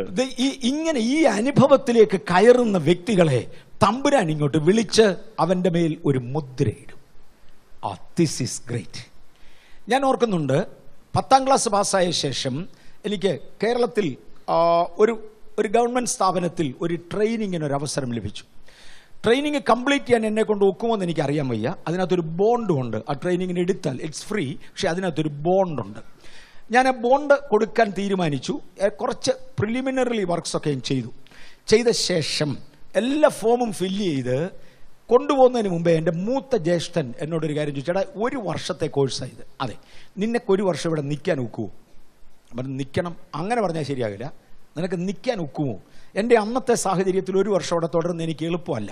അച്ചാച്ചൻ പറഞ്ഞു കൊടുക്കരുത്, കാര്യം ഗവൺമെൻറ് അവരുടെ സീൽ ഇതിൻ്റെ മേൽ വെച്ചാൽ, നീ ആപ്ലിക്കേഷൻ എഴുതി ഒരു കുഴപ്പമില്ല, ഇപ്പം വലിച്ചു കയറി കളയാം, പക്ഷെ ഒരു പ്രാവശ്യം ഗവൺമെൻറ് അവരുടെ സീൽ ഇതിൻ്റെ മേൽ വെച്ചാൽ പിന്നെ നിൻ്റെ സർട്ടിഫിക്കറ്റ് തിരിച്ചു കിട്ടുകയില്ല.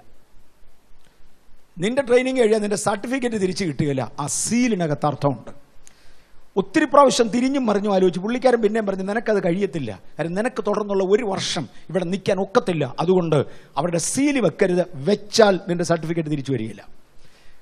അന്ന് സീൽ വെപ്പിക്കാൻ ഞാനായി സ്തോത്രം, ഞാൻ രക്ഷപ്പെട്ടു, ഞാൻ അവിടുന്ന് പോയി കിട്ടി. പരിശുദ്ധാത്മാവ് ഒരു വ്യക്തിത്വത്തെ സീൽ ചെയ്യും. ഞാൻ ഇവിടെ മുതൽ അല്പം കൂടെ ഗൗരവത്തിലോട്ട് മാറുക. പരിശുദ്ധാത്മാവ് എന്ന ഒരു അച്ചാരം നമുക്ക് ആദ്യമേ തരും. നാം യേശുവിനെ രക്ഷകനെന്ന് അംഗീകരിക്കുവാൻ, യേശുവിനെ ഒന്ന് ഏറ്റുപറയുന്നത് നമുക്കൊരു അച്ചാരം തന്നുണ്ടാ. ഈ അച്ചാരം തരിക എന്നുള്ള പദം ഞാൻ 2 ആശയങ്ങളിൽ എടുക്കാൻ പോവാം.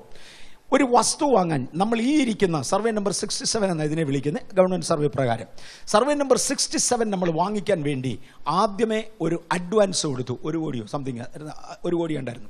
ഒരു അഡ്വാൻസ് സംതിങ്, ഞാൻ കറക്റ്റ് എമൗണ്ട് ഓർക്കുന്നില്ല, 90 ലക്ഷമാണോ 1 കോടിയാണോ, ഒരു അഡ്വാൻസ് കൊടുത്തു.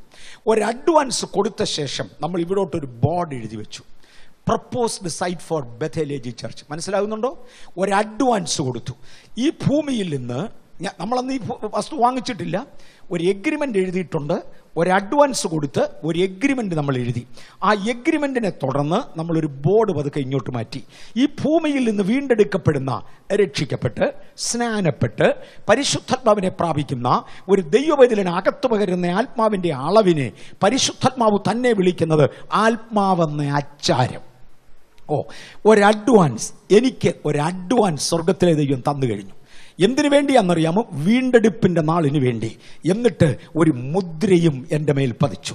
അന്ന് നമ്മളിവിടെ ഒരു ബോർഡ് എഴുതി വെച്ചു, proposed site for Bethel AG church. ഇതിനകത്തിരിക്കുന്ന ദൈവമക്കളെ, വീണ്ടെടുപ്പിൻ നാളിന് വേണ്ടി തൻ്റെ പുത്രനായ ക്രിസ്തു മധ്യാകാശത്തിൽ മടങ്ങി വന്ന് കാഹളം ധ്വനിപ്പിക്കുമ്പോൾ ഉയർത്തെഴുന്നേറ്റ് ഇവിടുന്ന് പോകുവാൻ വേണ്ടി എനിക്കും നിങ്ങൾക്കും നമ്മുടെ ഉള്ളിലേക്ക് ആത്മാവെന്ന അച്ചാരം, അഡ്വാൻസ് തന്നേച്ച് നമ്മുടെ മേൽ വെച്ചിരിക്കുന്ന സീല ഇതാണ് നിങ്ങൾ അന്യഭാഷ സംസാരിക്കുന്നതിൻ്റെ പുറകിലെ രഹസ്യം. ആത്മാവിനാൽ മുദ്രയിട്ട് വേർതിരിച്ചു. ഞാൻ വേറൊന്ന് പറയാം. ചിലർക്ക് വിവാഹത്തിന് മോതിരങ്ങൾ സൈനായി ഉപയോഗിക്കുന്നവരുണ്ട്, നമ്മൾ ഉപയോഗിക്കുന്നില്ല. അത് വേറൊരു ചാപ്റ്ററാണ്. അന്ന് ഒരു വിവാഹ നിശ്ചയം നടക്കുമ്പോൾ ഒരു പെൺകുട്ടിയുടെ കയ്യിൽ ഒരു മോതിരമിടും. അത് ആവശ്യമുള്ളിടത്ത് ആവശ്യമാണ്. വേറൊരുത്തനും പിന്നെ അവിടെ പുറകെ പോകല്. ഇവിടെ അല്ലാതെ തന്നെ വരരുതെന്നുള്ളതാണ് ഞങ്ങളുടെ താല്പര്യം. അതുകൊണ്ടാണ് ഈ സിസ്റ്റം ഒഴിവാക്കുന്നത്. പിന്നൊരുത്തനും അവിടെ പുറകെ പോകത്തില്ല. ആ പയ്യൻ്റെ കയ്യിലും വിവാഹം ഉറയ്ക്കുന്ന ദിവസം ഒരു മോതിരമിടും. പിന്നെ വേറെ പെൺകുട്ടികൾ അവൻ്റെ പുറകെ പോകത്തില്ല. കാര്യം ആരോ ഒരാൾ മോതിരമിട്ട് വെച്ച പയ്യനായത്, ആരോ ഒരാൾ മോതിരമിട്ട കുട്ടിയായത്. ഇന്ന് ഇതിനകത്തിരിക്കുന്ന ദൈവമക്കൾ ഓർത്തോണം, ആത്മാവെന്ന ആചാരവും സീലും എൻ്റെ മേൽ ഉണ്ടെങ്കിൽ വീണ്ടെടുപ്പിൻ നാളിന് വേണ്ടി സ്വർഗം മോതിരമിട്ട് കഴിഞ്ഞു. Praise the Lord. ഒരു വീണ്ടെടുപ്പിന് വേണ്ടി ദൈവത്താൽ നിയമിക്കപ്പെട്ടവരാണ് എൻ്റെ മുമ്പിലിരിക്കുന്ന ദൈവമക്കൾ. നമ്മൾ ആത്മപ്രമാണത്തിലേക്ക് കയറുകയാണ്, ഒരല്പം കൂടെ പോകുക എന്നു. അതുകൊണ്ട് യോഹന്നാന്റെ സുവിശേഷം 14:26 പരിശുദ്ധാത്മാവ് പറയുന്നത്, യേശു പറയുന്നത് വായിച്ചു. യോഹന്നാൻ 14:26. എങ്കിലും പിതാവ് എന്റെ നാമത്തിൽ അയപ്പാനുള്ള പരിശുദ്ധാത്മാവ് എന്ന കാര്യസ്ഥൻ നിങ്ങൾക്ക് സകലവും ഉപദേശിച്ചു തരികയും ഞാൻ നിങ്ങളോട് പറഞ്ഞതൊക്കെയും നിങ്ങളെ ഓർമ്മപ്പെടുത്തുകയും ചെയ്യട്ടെ. ഒന്ന്, ഇത് വാഗ്ദത്തത്തിന്റെ പരിശുദ്ധാത്മാവാണ്. ഈ പരിശുദ്ധാത്മാവ് ഒരു കാര്യസ്ഥനാ. എന്തുവാ കാര്യസ്ഥൻ? ദൈവം എൻ്റെ ഉള്ളിൽ തന്നിരിക്കുന്ന ദൈവിക കാര്യസ്ഥനാ. ഇവിടുന്ന് അമേരിക്കൻ ഗവൺമെന്റുമായി എന്തെങ്കിലും കാര്യം എനിക്കുണ്ടെങ്കിൽ എനിക്ക് അവിടെ നിന്ന് പോകണം, ഒരു വീസ വേണം. കൃപയിൽ എൻ്റെ ഉണ്ട്. അതിന് ഞാൻ എന്തുവാ ചെയ്യുന്നതെന്നറിയാമോ? ഇവിടുത്തെ അമേരിക്കൻ അംബാസഡറുടെ ഓഫീസിൽ പോയേ പറ്റത്തുള്ളൂ. അവിടുന്ന് മാത്രമേ എനിക്ക് ഒരു വീസ കിട്ടത്തുള്ളൂ. അദ്ദേഹത്തിൻ്റെ കൗൺസിലേറ്റിൽ, അദ്ദേഹം അംബാസഡർ കീഴിലുള്ള ഒരു ഓഫീസാണത്. കൗൺസിലേറ്റ് ചെല്ലാതെ എനിക്ക് ഒക്കത്തില്ല. എനിക്ക് ഇവിടുന്ന് ജപ്പാനിലേക്കൊന്ന് പോകണമെങ്കിൽ ജപ്പാന്റെ അംബാസഡറെ കണ്ടേ പറ്റത്തുള്ളൂ. അദ്ദേഹത്തിൻ്റെ ഓഫീസിൽ ഞാൻ കൗൺസിലേറ്റ് ചെന്നേ പറ്റത്തുള്ളൂ. എൻ്റെ ഇതുപോലെ തന്നെ പരിശുദ്ധാത്മാവിനെ എന്നിൽ തന്നിരിക്കുന്നത് ദൈവത്തിനും എനിക്കും മധ്യേ നിൽക്കുന്ന ദൈവിക പ്രതിനിധിയാണ്. ഈ പരിശുദ്ധാത്മാവ് ആര്? ദൈവത്തിന്റെ പ്രതിനിധി. നിങ്ങളിൽ കർത്താവ് തന്നിരിക്കുന്നത്, നമ്മുടെ ആത്മാവിന്റെ വില എന്തുവാ? ഈ ഭൂലോകത്തേക്കാൾ വലുതാ. ഇതിൽ ഒന്നിനെ വീണ്ടെടുക്കുന്നത് ദൈവത്തിന് അതുപോലെ പ്രാധാന്യമുള്ളതാണ്. അതുകൊണ്ട് എന്റെയും നിങ്ങളുടെയും അകത്ത് സ്വർഗത്തിൽ നിന്ന് ഒരു ഏജന്റിനെ തമ്പുരാൻ ഇങ്ങ് തന്നിരിക്കുക, ഒരു അംബാസഡറെ ഇങ്ങ് തന്നിരിക്കുക. പരിശുദ്ധാത്മാവ് എൻ്റെ മേൽ വന്ന് ആവസിച്ചത് ദൈവിക പ്രതിനിധിയായിട്ടാണ്. 14-ാം വാക്യം ദയവായിട്ട് ഒന്നുകൂടെ വായിച്ചാട്ടെ. 2-3 കാര്യങ്ങളുണ്ട്. അതുകൊണ്ട് 26-ാം വാക്യം. എങ്കിലും പിതാവ് എന്റെ നാമത്തിൽ അയപ്പാനുള്ള പരിശുദ്ധാത്മാവ് എന്ന കാര്യസ്ഥൻ. ഒന്ന്, താൻ കാര്യസ്ഥനാ. ഇന്ന് ദൈവവും നിങ്ങളും തമ്മിൽ എന്തെങ്കിലും ഒരു ഇടപാടുണ്ടെങ്കിൽ ഇടനില നിൽക്കുന്ന കാര്യസ്ഥൻ പരിശുദ്ധാത്മാവ് നമ്മെ ക്രിസ്തുവിലേക്ക് നടത്തും. ക്രിസ്തു നമ്മെ പിതാവിനോട് യോജിപ്പിക്കും. മറക്കരുത്, ദൈവത്തിന്റെ കാര്യസ്ഥൻ. ഇന്ന് നിങ്ങൾ അനുഭവിക്കുന്ന ദുഃഖങ്ങളുണ്ടോ? നിങ്ങളുടെ ഉള്ളിൽ വസിക്കുന്ന പരിശുദ്ധാത്മാവ് എന്ന കാര്യസ്ഥൻ നിങ്ങളുടെ ഹൃദയത്തിന്റെ തേങ്ങലുകൾ പുത്രനായ തമ്പുരാനെ അറിയിക്കും. ഈ കാര്യസ്ഥൻ പിതാവിന്റെ ആഗ്രഹങ്ങൾ, ഇച്ഛകൾ, പുത്രന്റെ താല്പര്യങ്ങൾ നമ്മെ അറിയിക്കും. രണ്ടുപേർക്കും ഇടയിൽ നിൽക്കുന്ന കാര്യസ്ഥനായ പരിശുദ്ധാത്മാവ്. ഇന്ന് പകൽ നമുക്കൊന്ന് പ്രാർത്ഥിക്കാം. കാര്യസ്ഥനായ പരിശുദ്ധാത്മാവേ, അങ്ങ് ശക്തിയോടെ എന്നിൽ ക്രിയ ചെയ്യണമേ. കാര്യസ്ഥനായ പരിശുദ്ധാത്മാവേ, എന്റെ കാര്യം പിതാവിനെ അങ്ങ് അറിയിക്കുന്നല്ലോ. കാര്യസ്ഥനായ പരിശുദ്ധാത്മാവേ, ഞാൻ നടക്കേണ്ട വഴി എനിക്ക് കാണിച്ചു തരണമേ. കാര്യം എന്നെ വീണ്ടെടുപ്പിന്റെ നാളിനായി മുദ്രയിട്ടിരിക്കുക. അവിടെ വന്ന് എത്തുവാൻ ഈ കാര്യസ്ഥൻ എന്നെ കൊണ്ടുപോകണം. കാര്യസ്ഥനായ പരിശുദ്ധാത്മാവ്. താവോട്ട് വായിച്ചാട്ടെ. നിങ്ങൾക്ക് സകലവും ഉപദേശിച്ചു തരികയും. സകലതും നിങ്ങൾക്ക് ഉപദേശിച്ചു തരും. പരിശുദ്ധാത്മാവിന്റെ ഒരു പ്രത്യേകത, നമുക്ക് സകലതും ഉപദേശിച്ചു തരും. ഓരോ കാര്യങ്ങൾ നമുക്ക് പറഞ്ഞു തന്നുകൊണ്ടിരിക്കും. ആത്മാവിന് ചെവി കൊടുക്കുമെങ്കിൽ നിങ്ങൾ ഒന്നും കേൾക്കാതെ പോകത്തില്ല. ദൈവാത്മാവിന് ചെവി കൊടുക്കുമെങ്കിൽ നിങ്ങൾ യാതൊന്നും അറിയാതെ പോകത്തില്ല. പരിശുദ്ധാത്മാവിന്റെ പ്രത്യേകത, സകലതും ഉപദേശിക്കും. ഇനി എന്താവട്ടെ? ഞാൻ നിങ്ങളോട് പറഞ്ഞതൊക്കെയും നിങ്ങളെ ഓർമ്മപ്പെടുത്തുകയും ചെയ്യും. അടുത്തത്, സകലതും ഞാൻ പറഞ്ഞതെല്ലാം നിങ്ങളെ ഓർമ്മപ്പെടുത്തും. ഞാൻ വഴിയിൽ, തെറ്റായ വഴിയിലോട്ട് കാൽ വെക്കാൻ നേരത്ത് പരിശുദ്ധാത്മാവിനോട് ഇടപെടുമെങ്കിൽ യേശു പറഞ്ഞ കാര്യങ്ങളെ ഓർമ്മിപ്പിച്ചു തരും. ഞാൻ രക്ഷിക്കപ്പെടണം, സ്നാനപ്പെടണം, ആത്മാവിനെ പ്രാപിക്കണം, വിശുദ്ധിയിൽ നടക്കണം, നിർമ്മലത സൂക്ഷിക്കണം. നിനക്ക് ഇന്നത് പാടില്ല, ഇന്നതാകാം. അവിശ്വാസിയുമായി ഇണയില്ല പിണ കൂടരുത്, പരിശുദ്ധാത്മാവ് ഓർമ്മിപ്പിച്ചു തരും. വിശ്വാസത്തിന്റെ തീഷ്ണതയിൽ മുന്നോട്ട് പോകണം, പരിശുദ്ധാത്മാവ് ഓർമ്മിപ്പിച്ചു തരും. മോഷ്ടിക്കരുത്, പരിശുദ്ധാത്മാവ് ഓർമ്മിപ്പിച്ചു തരും. കള്ളസത്യം ചെയ്യരുത്, പരിശുദ്ധാത്മാവ് ഓർമ്മിപ്പിച്ചു തരും. പ്രതികൂല സാഹചര്യം വരുമ്പോൾ അകത്തെ ആത്മാവ് പെട്ടെന്ന് ഓർമ്മിപ്പിക്കാൻ തുടങ്ങും. അകത്തെ ആത്മാവ് പെട്ടെന്ന് പറയാൻ തുടങ്ങും. സ്തോത്രം. ആത്മാവ് നമുക്ക് സകലതും ഓർമ്മിപ്പിച്ചു തരും. ആത്മാവിന്റെ മുദ്രയുള്ള ദൈവമക്കളെ, അച്ചാരം കിട്ടിയ ദൈവമക്കളെ, വീണ്ടെടുപ്പിൻ നാളിനായി മുദ്രയിടപ്പെട്ട ദൈവമക്കളെ, നമ്മിൽ വസിക്കുന്ന ഈ ആത്മാവ് സകല യേശു പറഞ്ഞതൊക്കെയും നമ്മെ ഓർമ്മിപ്പിക്കും. നേരം വരുമ്പോൾ ഓർമ്മിപ്പിക്കും. പിന്നെന്തോ ചെയ്യും? സകല നമുക്ക് 16:13 യോഹന്നാൻ 16:13 സത്യത്തിന്റെ ആത്മാവ് വരുമ്പോഴോ അവൻ നിങ്ങളെ സകല സത്യത്തിലും വഴി നടത്തും. ഓ ഗാഡ്, ഈ ആത്മാവിന്റെ അടുത്ത പ്രത്യേകത സകല സത്യത്തിലും വഴി നടത്തും. കുറെ സത്യങ്ങളിൽ നടത്തുന്നതല്ല ദൈവാത്മാവ്, സകല സത്യത്തിലും വഴി നടത്തും. അനേകരുടെ ജീവിതത്തിൽ പകുതി സത്യങ്ങളിലേക്ക് അവർ ഇറങ്ങി വരും, കുറെ സത്യങ്ങളിലേക്ക് അവർ കയറി ചെല്ലും. അടുത്ത അളവുകളിൽ നിന്ന് ലോകം അവരെ വലിച്ചോണ്ട് പോകും. എന്തിനു വേണ്ടിയാ ഞാൻ അവരെ ഇന്ന് തൊടുമെന്ന് എനിക്ക് തോന്നുന്നില്ല. വീണ്ടെടുപ്പ് നാളിൽ ഇവർ എടുക്കപ്പെടാതിരിക്കേണ്ടതിന്. വീണ്ടെടുപ്പ് നാളിന് വേണ്ടി മുദ്രയിടപ്പെട്ട് അച്ചാരം പ്രാപിച്ച ദൈവത്തിന്റെ മക്കളെ നമ്മെ ചില സത്യങ്ങളിലല്ല സകല സത്യങ്ങളിലും വഴി നടത്തും. എനിക്കിപ്പോൾ ഒരു ഭയം വരും, അയ്യോ ഞാൻ എല്ലാ ദൈവിക സത്യങ്ങളിലേക്ക് ഇറങ്ങി ചെല്ലുമോ? അതെന്നെ കൊണ്ട് ഒക്കുന്നതാണോ? പണ്ടൊരിക്കൽ ഇന്ന് നിത്യതയിൽ വിശ്രമിക്കുന്ന പാസ്റ്റർ PD ജോൺസൺ അവർ പറഞ്ഞൊരു പദം എനിക്ക് ഓർമ്മയുണ്ട്. ഒരു തെങ്ങും തോട്ടത്തിൽ യജമാനൻ നട്ടു വളർത്തുന്ന തെങ്ങും തയ്യെ എങ്ങനെ ഫലം കായ്ക്കുമെന്ന് നീ ഭയപ്പെടേണ്ട, നേരമാകുമ്പോൾ ഫലം തന്നെ വരും. കാര്യം നീ ഉണ്ടായ വിത്തിനകത്ത് അതുണ്ട് തെങ്ങും തയ്യേ, അതുകൊണ്ട് നീ ഫലം കായ്ക്കും. മാന്തോട്ടത്തിൽ നിൽക്കുന്ന മാവു മരമേ, എങ്ങനെ ഫലം കായ്ക്കുമെന്ന് പേടിക്കണ്ട, സമയമാകുമ്പോൾ ഫലം കായ്ക്കും. എന്നെ കൊണ്ട് ഇത് എങ്ങനെ കഴിയുമെന്ന് ഒരു ദൈവവചനം ഭയപ്പെടണ്ട, സമയമാകുമ്പോൾ ഫലം കായ്ക്കും. സകല സത്യത്തിലും കൈക്കൂലി വാങ്ങിക്കേണ്ട സാഹചര്യം വരുമ്പോൾ പരിശുദ്ധാത്മാവ് ഓർമ്മ തരും, ചെയ്യരുത്. വിവാഹം കഴിക്കേണ്ട സമയം വരുമ്പോൾ പരിശുദ്ധാത്മാവ് ഓർമ്മ തരും, ചെയ്യരുത്. അയോഗ്യമായി ഇത് ചെയ്യരുത്. ഞാൻ തെറ്റിലേക്ക് ഇറങ്ങിപ്പോകുന്ന സാഹചര്യം വരുമ്പോൾ പരിശുദ്ധാത്മാവ് ഓർമ്മ തരും. ഞാൻ ഒരു കാര്യം വളരെ വ്യക്തമായി വിശ്വസിക്കുന്നു, അനേകരെ അളക്കുവാൻ എത്ര സത്യങ്ങളിൽ പോകുന്നുണ്ടെന്ന് അന്വേഷിച്ചാൽ മതി. ആത്മാവിനാൽ നയിക്കപ്പെടുന്നവനെ ദൈവം സകല സത്യത്തിലും വഴി നടത്തും. സകല സത്യത്തിലും വഴി നടത്തുന്ന പരിശുദ്ധാത്മാവ്. ഞാൻ എഫെസ്യർ 3:16 വായിക്കട്ടെ. അങ്ങനെ നടന്നാൽ നമുക്കൊരു അനുഭവം ഉണ്ടാവും. എഫെസ്യർ 3:16 അവൻ തന്റെ മഹത്വത്തിന്റെ ധനത്തിനൊത്തവണ്ണം അവന്റെ ആത്മാവിനാൽ നിങ്ങൾ അകത്തെ മനുഷ്യനെ സംബന്ധിച്ച് ശക്തിയോടെ ബലപ്പെടേണ്ടതിന്. ഓ ഗോഡ്, മതി. നമ്മുടെ അകത്തെ മനുഷ്യനെ ബലപ്പെടുത്തുക. നമുക്ക് രണ്ട് മനുഷ്യരുണ്ട്, അകത്തൊരു മനുഷ്യനുണ്ട്, പുറത്തൊരു മനുഷ്യനുണ്ട്. ഈ പുറത്തെ മനുഷ്യനെയാണ് നമ്മൾ കാണുന്നത്. ഇതിനകത്ത് വേറൊരു മനുഷ്യനുണ്ട്. പുറമേ ഉള്ളവന് ചെവിയുള്ള പോലെ അകമേ ഉള്ളവന് ചെവിയുണ്ട്. പുറമേ ഉള്ളവന് കണ്ണുള്ളതുപോലെ അകമേ ഉള്ളവന് ദർശനങ്ങളുണ്ട്. എൻ്റെ അകമേ ഉള്ളവൻ ശക്തിപ്പെടും, അനേകരുടെ പുറമേ ഉള്ളവൻ ശക്തിപ്പെടും. അവർ ജഡത്തിന് വേണ്ടി ചിന്തിക്കും, എന്നാൽ ആത്മീയനോ ആത്മാവിന് വേണ്ടി ചിന്തിക്കാൻ തുടങ്ങും. കാര്യം അവൻ്റെ അകമേ ഉള്ളവൻ ശക്തിപ്പെടാൻ തുടങ്ങും. ഇന്ന് പകൽക്കാലം ചിലരുടെ പ്രതിഷ്ഠിക്കുമ്പോൾ കർത്താവേ എൻ്റെ അകമേ ഉള്ളവനെ ശക്തീകരിക്കണമേ. വിശുദ്ധ പൗലോസൊക്കെ പറഞ്ഞു, എൻ്റെ പുറമേ ഉള്ളവൻ കൂടാരമായി ഭൗമഭവനം ഇങ്ങനെ അങ്ങോട്ട് അഴിഞ്ഞു പോയാൽ നിത്യമായ ഒന്ന് ഇതിൻ്റെ മീതെ ധരിക്കേണ്ടതിന് ഈ പുറമേ ഉള്ളത് മാറുമ്പോൾ അകമേ ഉള്ള മനുഷ്യൻ ശക്തിപ്പെട്ടു എങ്കിൽ അതിന്റെ മീതെ ധരിക്കേണ്ടതിന് സ്വർഗീയമായ വേറൊന്നിനെ, ഒരു ദിവ്യ ശരീരത്തെ ദൈവം എനിക്ക് വേണ്ടി കരുതിയിട്ടുണ്ട്. ആത്മാവിന്റെ വഴിയിൽ നടക്കുന്തോറും എൻ്റെ അകമേ ഉള്ളവൻ ശക്തിപ്പെടും. അവർ ജഡത്തിന് വേണ്ടിയല്ല ആത്മാവിന് വേണ്ടി ചിന്തിക്കാൻ തുടങ്ങും. അതിൻ്റെ അർത്ഥം ജഡത്തിന് വേണ്ടി ചിന്തിക്കരുതെന്നല്ല. നാളെയെക്കുറിച്ച് ചിന്തിക്കാത്തവൻ അധമന.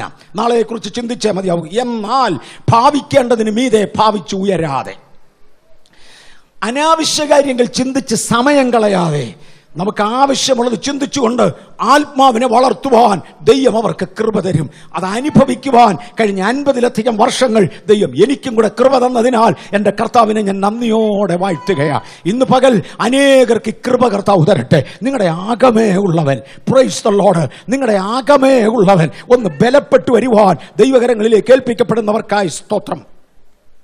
കുറച്ച് വാക്യങ്ങൾ വായിക്കാതെ ഞാൻ അങ്ങ് വിടട്ടെ. ആത്മാവിൻ്റെ നടത്തിപ്പിൽ നാം ആയിരിക്കും. ഇതിനകത്തിരിക്കുന്നതിലൊരു നല്ല വിഭാഗം ആളുകൾ ശുശ്രൂഷയ്ക്ക് മച്യൂരിറ്റി ഉള്ളവരാ, ശുശ്രൂഷയിലേക്ക് വളർന്നു വരേണ്ടവരാ. ഞാൻ പറഞ്ഞില്ല, എനിക്കറിയാൻ വയ്യ, തമ്പുരാൻ ഇന്ന് രാവിലെ എന്നോട് ഇടപെട്ടുകൊണ്ടിരുന്ന ഒരു പ്രത്യേകത, എല്ലാ തരത്തിലുള്ളവർക്ക് വേണ്ടിയും ഓരോ വാക്കുകളെങ്കിലും ഉച്ചരിച്ചു പോകുവാൻ, വിവിധ തരങ്ങളിലുള്ളവർക്ക് വേണ്ടി ഓരോ വാക്കുകളെങ്കിലും ഉച്ചരിച്ചു പോകുവാൻ നമ്മിൽ പലരും, മിക്കവരും തന്നെ എൻ്റെ കർത്താവിനെ സേവിക്കേണ്ടതിന് ശുശ്രൂഷയുടെ മച്യൂരിറ്റിയിലേക്ക് വരേണ്ടവരാണ്. അപ്പോസ്തലപ്രവൃത്തികളുടെ പുസ്തകം 16-ാം അധ്യായത്തിൻ്റെ 6-ാമത്തെ വാക്യത്തിൽ ആ പൗലോസും മറ്റും യാത്ര ചെയ്യുമ്പോൾ പരിശുദ്ധാത്മാവ് അവരെ വിലക്കി, നിങ്ങൾ ആസിയിൽ വചനം പ്രസംഗിക്കരുത്. അയ്യോ, സുവിശേഷ വേലയ്ക്ക് വേണ്ടി പോകുക, കണ്ടിടത്തെല്ലാം അങ്ങ് പോകാനല്ല. ആസിയിൽ വചനം പ്രസംഗിക്കരുത് എന്ന് പരിശുദ്ധാത്മാവ് അവരെ വിലക്കുകയാൽ അവരവിടുന്ന് മാറി യൂറോപ്പിലേക്ക് മാറി. ഏഷ്യയിൽ വചനം പ്രസംഗിക്കരുത്, വയൽ കാണിച്ചു തരുന്ന ദൈവമാ. അവർ യൂറോപ്പിലേക്ക് പോയി. മക്കതോന്യക്കാരനെ ഒരാൾ കൈ കാണിച്ച് വിളിക്കുന്ന ഒരു ദർശനം പരിശുദ്ധാത്മാവ് കാണിച്ചു. ഇതിനകത്തിരിക്കുന്ന ചിലർ പുതിയ വയലുകൾ തിരഞ്ഞെടുക്കാൻ, ഓ ഗോഡ്, ഇപ്പോഴാണ് എനിക്കത് മനസ്സിലായി വരുന്നത്. ഞാൻ എങ്ങനെ വേല ആരംഭിക്കണം, എനിക്കൊരു വേല ചെയ്യണമെന്ന് താല്പര്യപ്പെടുന്ന കുറെ പേര് ഇതിനകത്തിരിപ്പുണ്ട്. രാവിലെ എനിക്കത് മനസ്സിലായില്ല, എനിക്ക് ഈ സെക്കൻഡിലാണ് ഇത് മനസ്സിലായി വരുന്നത്. അങ്ങനെയൊക്കെ എത്ര പേരുണ്ട്. നിങ്ങളോട് ഇടപെടുവാൻ കർത്താവ് എന്നെ രാവിലെ ഏൽപ്പിച്ച വാക്യമാ. കർത്താവ്, എനിക്കൊരു വേല ആരംഭിക്കണം. എവിടെയെന്ന് ഞാൻ അറിയുന്നില്ല, എങ്ങനെയെന്ന് ഞാൻ അറിയുന്നില്ല. എനിക്കൊന്ന് തുടങ്ങണം. മറ്റൊരുത്തന്റെ അടിസ്ഥാനത്തിന്മേൽ പണിയാതെ എന്റെ സ്വന്തം അടിസ്ഥാനത്തിന്മേൽ ദൈവത്തിന് വേണ്ടി പണിയണമെന്ന് ആശയുള്ള എത്ര പേരുണ്ട്? കൈ ഉയർത്തിക്കോ. ഹല്ലേലൂയ. ഇതാ ഇവരോട് പറയാനാ ഇന്ന് രാവിലെ ദൈവം ഏൽപ്പിച്ചത്. ഇപ്പോഴാണ് വെളിപ്പാട് ദൈവം എന്നെ പൂർണ്ണമായി തരുന്നത്. ഓ ഗോഡ്, കൈതാത്തിട്ടെ. താനെ വചനം പ്രസംഗിക്കാൻ പോകുകയാണ്. പരിശുദ്ധാത്മാവ് പറഞ്ഞു, ഏഷ്യയിൽ പ്രസംഗിക്കരുത്. ഏഷ്യയിൽ പ്രസംഗിക്കരുത്. പിന്നെ എങ്ങോട്ടാ പോകേണ്ടത്? രാത്രി സ്വപ്നത്തിലൊരു ദർശനം കണ്ടു. മക്കതോന്യക്കാരനായ ഒരാൾ കൈ കാണിച്ച് വിളിച്ചു. ഈ ദിവസങ്ങളിൽ കരമുയർത്തിയവരെ ശരിക്ക് പ്രാർത്ഥിച്ചുകൊണ്ട് കടാ. ചില ദർശനങ്ങൾ ദൈവം തരാൻ പോകുകയാ, ചില ഓപ്പണിങ്ങുകൾ ദൈവം തരാൻ പോകുകയാ. ചില ഗ്രാമങ്ങളിലേക്ക്, ചില വീടുകളിലേക്ക്, ചില കമ്മ്യൂണിറ്റികളിലേക്ക്, ചില പീപ്പിൾ ഗ്രൂപ്പിലേക്ക് ആൾ സഭയ്ക്കകത്ത് തള്ളിക്കയറുവാൻ സ്വർഗം ചില കാഴ്ചകൾ തരാൻ പോകുക. Thank you Jesus. വയല് കാണിച്ചു തരുന്ന ദൈവം. ആസിയിൽ വചനം പ്രസംഗിക്കരുതെന്ന് പരിശുദ്ധാത്മാവ് പറഞ്ഞു. മക്കതോന്യയിൽ നിന്നൊരു വിളി ഉണ്ടായി. പിന്നൊരിക്കൽ ദൈവം ആസിയെ കൊണ്ടുവന്നു. ദൈവത്തിന്റെ സമയത്ത് മാത്രമേ വരാവൂ.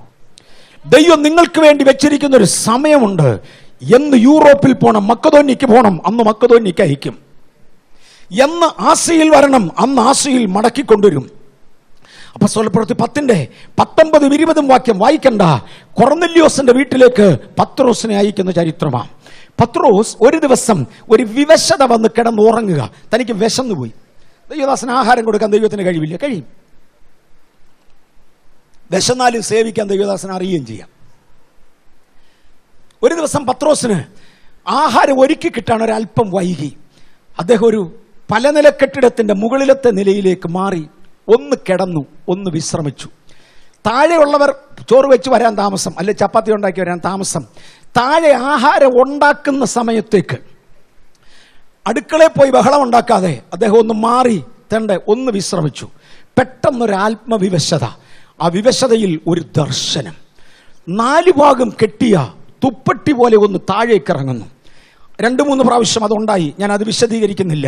ദൈവം അതിനകത്തൂടെ കൊടുക്കാനുള്ള മെസ്സേജ് കൊടുത്തു. തന്നെ ഉണർന്നു. ഇതെന്തായിരിക്കുമെന്ന് ചിന്തിച്ചുകൊണ്ടിരിക്കുക.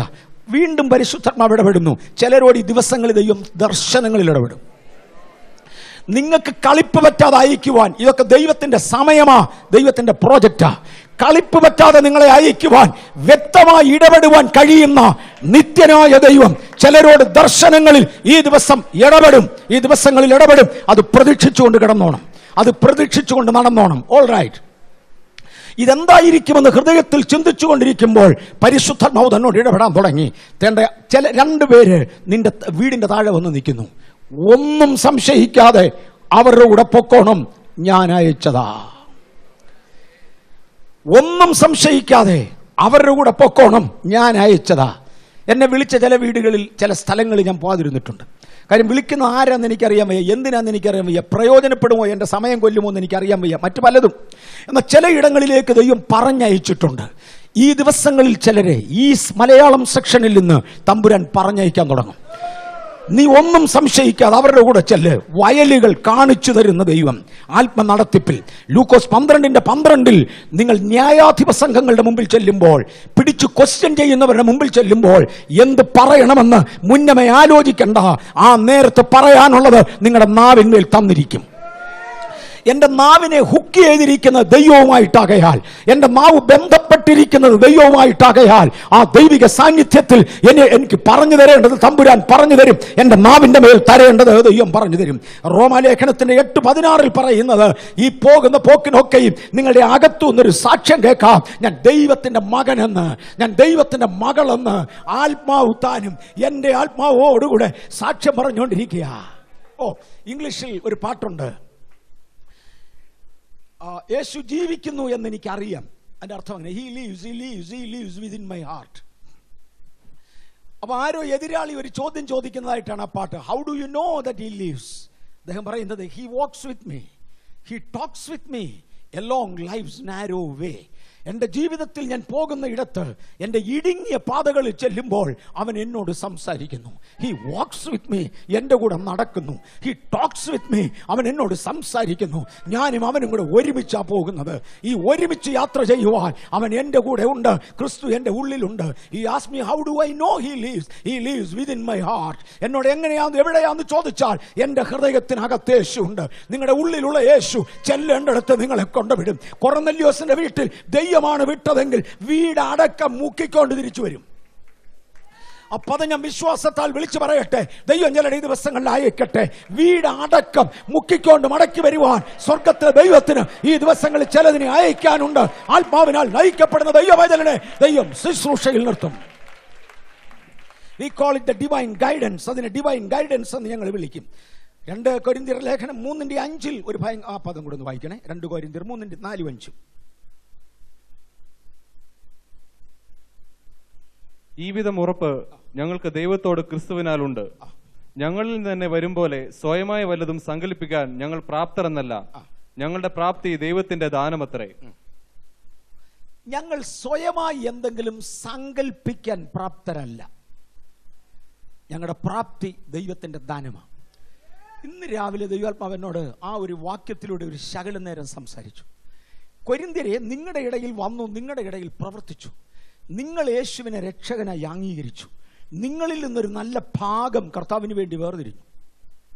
നിങ്ങളുടെ സാക്ഷ്യമുള്ള ജീവിതം നിങ്ങൾ കർത്താവിൻ്റെ പത്രങ്ങളാണ്.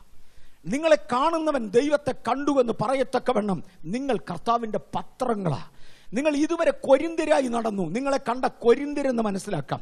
നിങ്ങളുടെ സംസാരം, നിങ്ങളുടെ ഇടപെടൽ, നിങ്ങളുടെ ജീവിതചര്യ ഒക്കെ കണ്ട നിങ്ങളെ കൊരിന്ത്യരെന്ന് മനസ്സിലാക്കാം. നിങ്ങൾ കൊരിന്ത്യരുടെ പത്രമായിരുന്നു. എന്നാൽ ക്രിസ്തു നിങ്ങളെ മാറ്റിയതിപ്പോൾ ഇപ്പോൾ നിങ്ങൾ കർത്താവിൻ്റെ പത്രങ്ങളാണ്.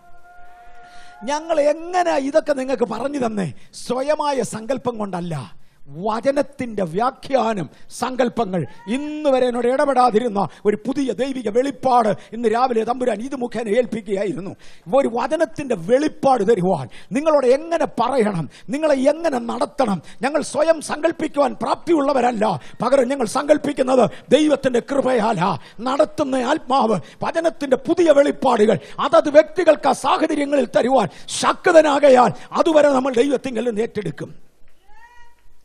യോഹന്നാന്റെ സുവിശേഷം 14:12 യേശു പറഞ്ഞു, വായിച്ചു. ആമേൻ ആമേൻ, ഞാൻ നിങ്ങളോട് പറയുന്നു, ഞാൻ ചെയ്യുന്ന പ്രവൃത്തി എന്നിൽ വിശ്വസിക്കുന്നവനും ചെയ്യും. ഞാൻ പിതാവിന്റെ അടുക്കൽ പോകുന്നത് കൊണ്ട് അതിൽ വലിയതും അവൻ ചെയ്യും.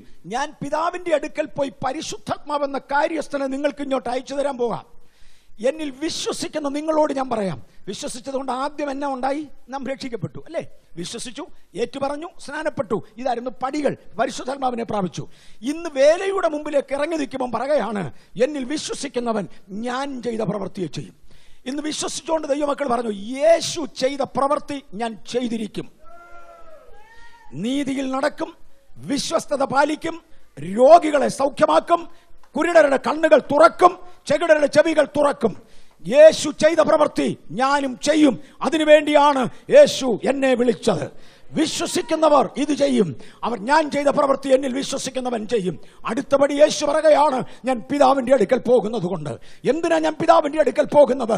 വാഗ്ദത്തത്തിന്റെ പരിശുദ്ധാത്മാവിനെ വാങ്ങി നിങ്ങൾക്ക് വേണ്ടി അയച്ചു തരേണ്ടതിന്. അത് നിങ്ങളോടുകൂടെ ഉള്ളതിനാൽ എന്നിൽ വിശ്വസിക്കുന്നവൻ ഞാൻ ചെയ്തതിലും അധികം പ്രവൃത്തികളെ ചെയ്യും. യേശു ചെയ്തതിൽ എത്ര പ്രവൃത്തികൾ ബൈബിളിൽ രേഖപ്പെടുത്തിയിട്ടുണ്ട് എനിക്കറിഞ്ഞുകൂടാ, അറിഞ്ഞുകൊണ്ട് പറയല്ല.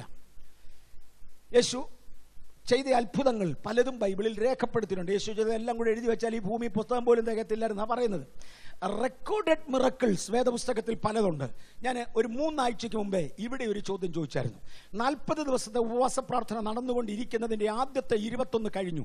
മേ ബി ഒരു 30 ദിവസം കഴിഞ്ഞപ്പോൾ ഞാനൊരു 3 ഞായറാഴ്ചയ്ക്ക് മുമ്പേ ഇവിടെ ഒരു ചോദ്യം ചോദിച്ചു. ഈ ഉപവാസത്തിൽ ഇതുവരെ കൊണ്ട് എവിഡന്റ് ഹീലിംഗ് ശരീരത്തിൽ ലഭിച്ച എത്ര പേരുണ്ടായിരുന്നു? ഇപ്പൊ കൈവക്കണ്ട. അന്ന് ഏതാണ്ട് 800ഓളം പേര് എഴുന്നേക്കുന്നത് ഞാൻ കണ്ടു. അന്ന് സഹായത്തിനോട് വന്നവരെല്ലാവരും കണ്ടു. ഒരു 800ഓളം പേരെങ്കിലും എഴുന്നേക്കുന്നത് കണ്ടു. യേശു ചെയ്ത റെക്കോർഡഡ് മിറക്കിൾസ് അത്രയും ബൈബിളിൽ ഇല്ല. എന്നിൽ വിശ്വസിക്കുന്നവൻ ഞാൻ ചെയ്തതിനേക്കാൾ അധികം ചെയ്യും. ഇത് മനസ്സിലാകുന്നവർക്കായി സ്തോത്രം. ഞാൻ ഈ എടുത്തത് ഈ മഹാപ്രപഞ്ചത്തിലെ ഒരു കുട്ടിച്ചർച്ച ചെയ്ത കാര്യമാണ് ചെയ്തത്. ഇതിനേക്കാൾ വലിയ 1000 സഭകൾ ചേർന്ന് ചെയ്യുന്നത് കൂട്ടിയാൽ എൻ്റെ കർത്താവേ, അങ്ങയുടെ ദാസന്മാരായ കുഞ്ഞുങ്ങൾ എത്രയോ അധികം ചെയ്യുവാൻ, അങ്ങയുടെ വാക്ക് പൂർത്തീകരിക്കുവാൻ ഇന്ന് ഞങ്ങൾക്ക് തന്ന കരുണയ്ക്കായി സ്തോത്രം. എന്നിൽ വിശ്വസിക്കുന്നവൻ ഞാൻ ചെയ്തതിനേക്കാളും വലിയത് ചെയ്യും. ഇതിനകത്തിരിക്കുന്ന ചിലരെ നിഷ്ഫലന്മാരായി അയക്കുവാനല്ല, ഫലവത്തായി അയക്കുവാൻ, ചിലത് നമ്മെ കൊണ്ട് ചെയ്യിക്കുവാൻ നമ്മുടെ ദൈവത്തിന് പദ്ധതിയുണ്ട്. സൈന്യത്താലല്ല ശക്തിയാലല്ല, വായിക്കുന്നില്ല, സൈന്യത്താലല്ല ശക്തിയാലല്ല, ദൈവത്തിന്റെ ആത്മാവിനാൽ ആ കാര്യങ്ങളെ ദൈവം പൂർത്തീകരിക്കും. സൈന്യത്താലല്ല. സഖരിയാവിന്റെ ലേഖനത്തിലാണ് ആ വാക്യം, 4 എടുത്തു വായിക്കുന്നില്ല, 4:6. സൈന്യത്താലല്ല ശക്തിയാലല്ല, എന്റെ ആത്മാവിനാൽ. അശക്തരെന്ന് പറയുന്ന നാം, സൈന്യബലമില്ലാത്ത നാം ചില വലിയത് ചെയ്യേണ്ടതിന് സ്വർഗീയ സൈന്യത്തെ നമ്മോടൊപ്പം തരുവാൻ അച്ചാരം ലഭിച്ച ദൈവവൈതലേ, ബോർഡ് വെച്ച ദൈവവൈതലേ, വാഗ്ദത്തം പ്രാപിച്ച ദൈവവൈതലേ, നിങ്ങൾക്ക് സ്റ്റാൻഡ് ബൈ നിൽക്കുവാൻ ഒരു സംഘം ദൂതന്മാർ. സൈന്യം കൊണ്ടല്ല, ശക്തി കൊണ്ടല്ല, ദൈവത്തിന്റെ ആത്മാവിനാൽ ദൈവം ചില വലിയത് ചെയ്തു തരും. ദൈവത്തിന്റെ ആത്മാവിനാൽ എന്ന് പറയുമ്പോൾ എടുത്തു വായിക്കുന്നില്ല, വിശദീകരിക്കുന്നുമില്ല. സംഖ്യ 11:25 പണ്ടൊരിക്കൽ മോശയുടെ മേലുള്ള ആത്മാവിൽ കുറെ എടുത്ത് തന്റെ കൂടെ നിന്ന് ലീഡേഴ്സ് 70 പേർക്ക് പകുത്തു കൊടുത്ത ചരിത്രം കാണാം. ഇങ്ങനെ ദൈവപ്രവൃത്തി ഒരളവിൽ നടക്കുക. ഞാനൊരു മറുവശം കൂടെ തൊട്ടേച്ചിരുന്നോട്ടെ. ദൈവം ഇത് ചെയ്യുമ്പോൾ തന്നെ ഇതിനകത്തുനിന്ന് ഒരു ഭാഗത്തെ, ഈ ചർച്ചിനകത്തുനിന്നല്ല, ദൈവം കൊണ്ടു നടക്കുന്ന കൂട്ടത്തിൽ ഒരു ചെറിയ ഭാഗത്തെ പിശാച് ഓരോ ഏരിയയിലും വശീകരിക്കും. 2 തീമോത്തിയോസ് 3:1 മുതലുള്ള വാക്യങ്ങൾ ദയവായിട്ടൊന്ന് വായിക്കാം. ഒരിടത്ത് ഇതെല്ലാം നടക്കുമ്പോൾ തന്നെ ഇതിന് ഇടയെന്ന് ചിലതിനെ ചെയ്താൻ പിടിച്ചോണ്ടു. അന്ത്യകാലത്ത് ദുർഘട സമയങ്ങൾ വരുമെന്നറിയുക. മനുഷ്യർ സ്വസ്നേഹികളും. ഇതിനിടയിൽ ചിലർ സ്വസ്നേഹികളായി മാറും. സ്വന്തം കാര്യം സിന്ദാബാദ് എന്ന് പറയുമായിരുന്നു പണ്ടത്തെ ഭാഷയിൽ, ഞങ്ങളുടെ കൊച്ചിലത്തെ ഭാഷ. സ്വന്തം കാര്യം സിന്ദാബാദ്. സഭ അത് അതിലെ പോട്ടെ, ഗ്രൂപ്പ് അതിലെ പോട്ടെ, ക്ലാസ് അതിലെ പോട്ടെ, സ്വന്തം കാര്യം സിന്ദാബാദ്. എൻ്റെ കാര്യം എങ്ങനെ ചൊവ്വ? എനിക്കിപ്പോൾ സൗകര്യപ്പെടുന്ന ഇതാ. അന്ത്യകാലത്ത് ദുർഘട സമയങ്ങൾ വരുമെന്നറിയാം. മനുഷ്യർ സ്വസ്നേഹികളും ദ്രവ്യാഗ്രഹികളും. ദീപസ്തംഭം മഹാശ്ചര്യം, നമുക്കും കിട്ടണം പണം. ദ്രവ്യാഗ്രഹികളായി ഒരു കൂട്ടം മാറുക. പിന്നെ വമ്പ് പറയുന്നവർ. ഞാനോ കഴിഞ്ഞ ദിവസം മലേഷ്യ എന്ന് വന്ന ഒരു ദൈവദാസൻ പ്രസംഗിച്ച ഒരു വാക്കിനെ കുറിച്ച് ഞാൻ എങ്ങാണ്ടത് റിപ്പീറ്റ് ചെയ്ത് കമന്റ് ചെയ്തു. അതിങ്ങനെയായിരുന്നു: ഷിംഷോൻ തന്റെ മാതാപിതാക്കളെ വിട്ട് ഒറ്റയ്ക്ക് ഒരു തിമ്നയിലെ മുന്തിരിത്തോട്ടത്തിന്റെ അരികെ കൂടെ പോയപ്പോൾ ഒരു സിംഹം അവനെതിരെ വന്നു. അവൻ അതിനെ കയ്യിൽ ഒന്നുമില്ലാതിരിക്കുക ആടിനെ കീറുന്ന പോലെ വലിച്ചു കീറിയാൻ കളഞ്ഞു. ഞാൻ നോക്കി അവർ ആടിനെ കീറാൻ നോക്കുകയില്ല. ആടിനെ പോട്ട് പട്ടിയെ കീറാൻ എനിക്ക് ഒക്കുകയില്ല. ആർക്കെങ്കിലും തോന്നുന്നുണ്ടോ ഒക്കുമെന്ന്? ഒത്തു. കയ്യിൽ ഒന്നും ഇല്ലാതിരിക്കുക അങ്ങനെയൊന്നും കീറുന്ന എളുപ്പമല്ലെന്ന്. ഇത് ഭയങ്കര ബലമാണ്. വലിച്ചു തുടങ്ങുമ്പോഴേ അറിയത്തുള്ളൂ. സിംഷോൻ ഒരു സിംഹത്തെ കീറി ആരോടും പറയാതെ പോയി. എന്നിട്ട് മലേഷ്യക്കാരൻ പറഞ്ഞു, നമ്മളൊരു കൊതുകിനെ കൊന്നാൽ പൊന്നെ നാട് മുഴുവൻ അങ്ങ് പ്രസിദ്ധി കൊടുക്കും. ഞാൻ പ്രാർത്ഥിച്ചു, കൊതുക് ചത്തു. ഞാൻ പ്രാർത്ഥിച്ചു, തലവേദന സുഖമായി. ഇവൻ സിംഹത്തെ കൊന്നിട്ട് ഒരു മനുഷ്യനോട് പറഞ്ഞില്ല എന്ന്. നമ്മുടെ ആ എളിമയിൽ, നിസ്സാരത്വത്തിൽ നാം പലതും പറഞ്ഞു പോയേക്കാം, പലപ്പോഴും പ്രശംസിച്ചേക്കാം.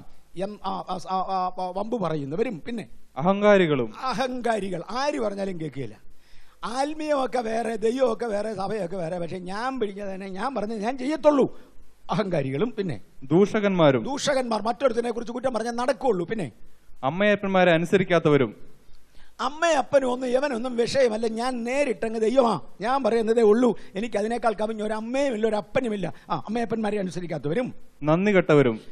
അത് പറയണ്ട, പോട്ട് വായിച്ചു. അശുദ്ധരും.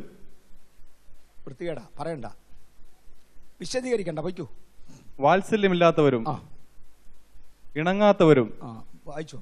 ഏഷണിക്കാരും അജിതേന്ദ്രിയന്മാരും. അജിതേന്ദ്രിയന്മാരെന്ന് പറഞ്ഞാൽ അറിയാമോ? ഇന്ദ്രിയജയമില്ലാത്തവർ. മേലെ സിനിമ കാണത്തില്ല എന്ന് ആവർത്തിച്ചു പറയും, പക്ഷെ സിനിമ വരുമ്പം കൺപോളെ തന്നെ തുറക്കും. ഇനി ആരോടും വഴക്കിന് പോകത്തില്ല, ചീത്ത പറയത്തില്ലെന്ന് തീരുമാനിക്കും. ചാൻസ് കിട്ടിയാൽ നാക്ക് തന്നെ വളയും. ഇന്ദ്രിയ ജയം, അവയവങ്ങളുടെ മേൽ ജയമില്ലാത്തവരും. പിന്നെ ഉഗ്രന്മാരും. വായിച്ചു. സൽഗുണദ്വേഷികളും. സൽഗുണത്തെ ഇവർക്ക് ഇഷ്ടമേ അല്ല, സൽഗുണദ്വേഷികൾ. ഞാൻ ഒരു കൊച്ചു ഉദാഹരണം പറയാം, എന്നോട് പിണങ്ങരുത്. വേദപുസ്തകത്തിലെ മര്യാദ പ്രകാരം കൊരിന്ത്യ ലേഖനത്തിൽ എഴുതിയിരിക്കുന്നതിന് ഒത്തവണ്ണം സ്ത്രീകൾ പ്രാർത്ഥിക്കുമ്പോൾ തല കവർ ചെയ്തുകൊണ്ട് പ്രാർത്ഥിക്കട്ടെ എന്ന് ഒരു വാക്കുണ്ട്. അതുകൊണ്ട് ആർക്കും ഇന്ന് വരെ ഒരു രോഗമുണ്ടായതായിട്ടോ മരിച്ചു വീണതായിട്ടോ അറിവില്ല. കാര്യം യുഗങ്ങളായി ക്രിസ്ത്യാനികൾ ചെയ്തുകൊണ്ടിരിക്കുക. പക്ഷെ ചിലർക്ക് സൽഗുണദ്വേഷികളാ, ചെയ്യത്തില്ല. കുഞ്ഞെ, അതുകൊണ്ടുള്ള ദോഷം എന്തോ? സൽഗുണദ്വേഷം. എനിക്ക് സൽഗുണം പറ്റില്ല. സൽഗുണദ്വേഷികളും. വായിച്ചു. ദ്രോഹികളും. വായിച്ചു. ദാഷ്ടിക്കാരും നിഗളികളുമായി ദൈവപ്രിയമില്ലാതെ ഭോഗപ്രിയരായി ഭക്തിയുടെ വേഷം ധരിച്ച്. ആ പദങ്ങൾ ഞാൻ എങ്ങനെ പറയണം? ദൈവപ്രിയമില്ലാതെ ഭോഗപ്രിയരായി, കാമാർത്തികളിൽ കുടുങ്ങിയവരായി. ഇതെല്ലാമാണെങ്കിലും ഭക്തിമണ്ഡലത്തിൽ നിന്ന് മാറുമോ? ഭക്തിയുടെ വേഷം ധരിച്ച്, കണ്ടാൽ ഭക്തനാ, ഭക്തിയുടെ വേഷം ധരിച്ച് ഈ പറയുന്ന ദുർഗുണങ്ങൾ വെച്ചു പുലർത്തി ഭോഗപ്രിയരായി നടക്കുകയും ചെയ്യും. ജനം രണ്ടായി തിരിയും. ദൈവം നമ്മെ മുദ്രയിട്ട് വേർതിരിച്ചത് ഈ അന്ത്യകാലത്തെ ദുർഘട സമയത്ത് കൃപയിൽ നിന്ന് വീഴാനല്ല, പകരം കൃപയിൽ തുടരാനാകയാൽ. ഇത് വായിച്ചു കേട്ട ദൈവ പൈതലേ, നമ്മുടെ മരുഭൂപ്രയാണം ഭയത്തോടെ കഴിക്കുവാൻ ദൈവകൃപയിൽ ഒന്നുകൂടെ നമ്മെ താഴ്ത്താം, പ്രാർത്ഥിക്കാം. നമുക്ക് നമ്മുടെ കണ്ണുകൾ അടയ്ക്കാം. ഞങ്ങളുടെ രാജാവും ഞങ്ങളുടെ ദൈവവുമേ, ഞങ്ങളങ്ങ് നന്ദിയോടെ സ്തുതിക്കുന്നു. സ്വയം ശോധന ചെയ്യുവാൻ, യേശുവിന്റെ അന്ത്യകാഹളത്തിങ്കിൽ എടുക്കപ്പെടുവാൻ, ദൈവത്തിന്റെ പ്രിയ മക്കളായി ജീവിതം നയിക്കുവാൻ തിരുമേനി ഞങ്ങൾക്ക് കൃപ തരണേ.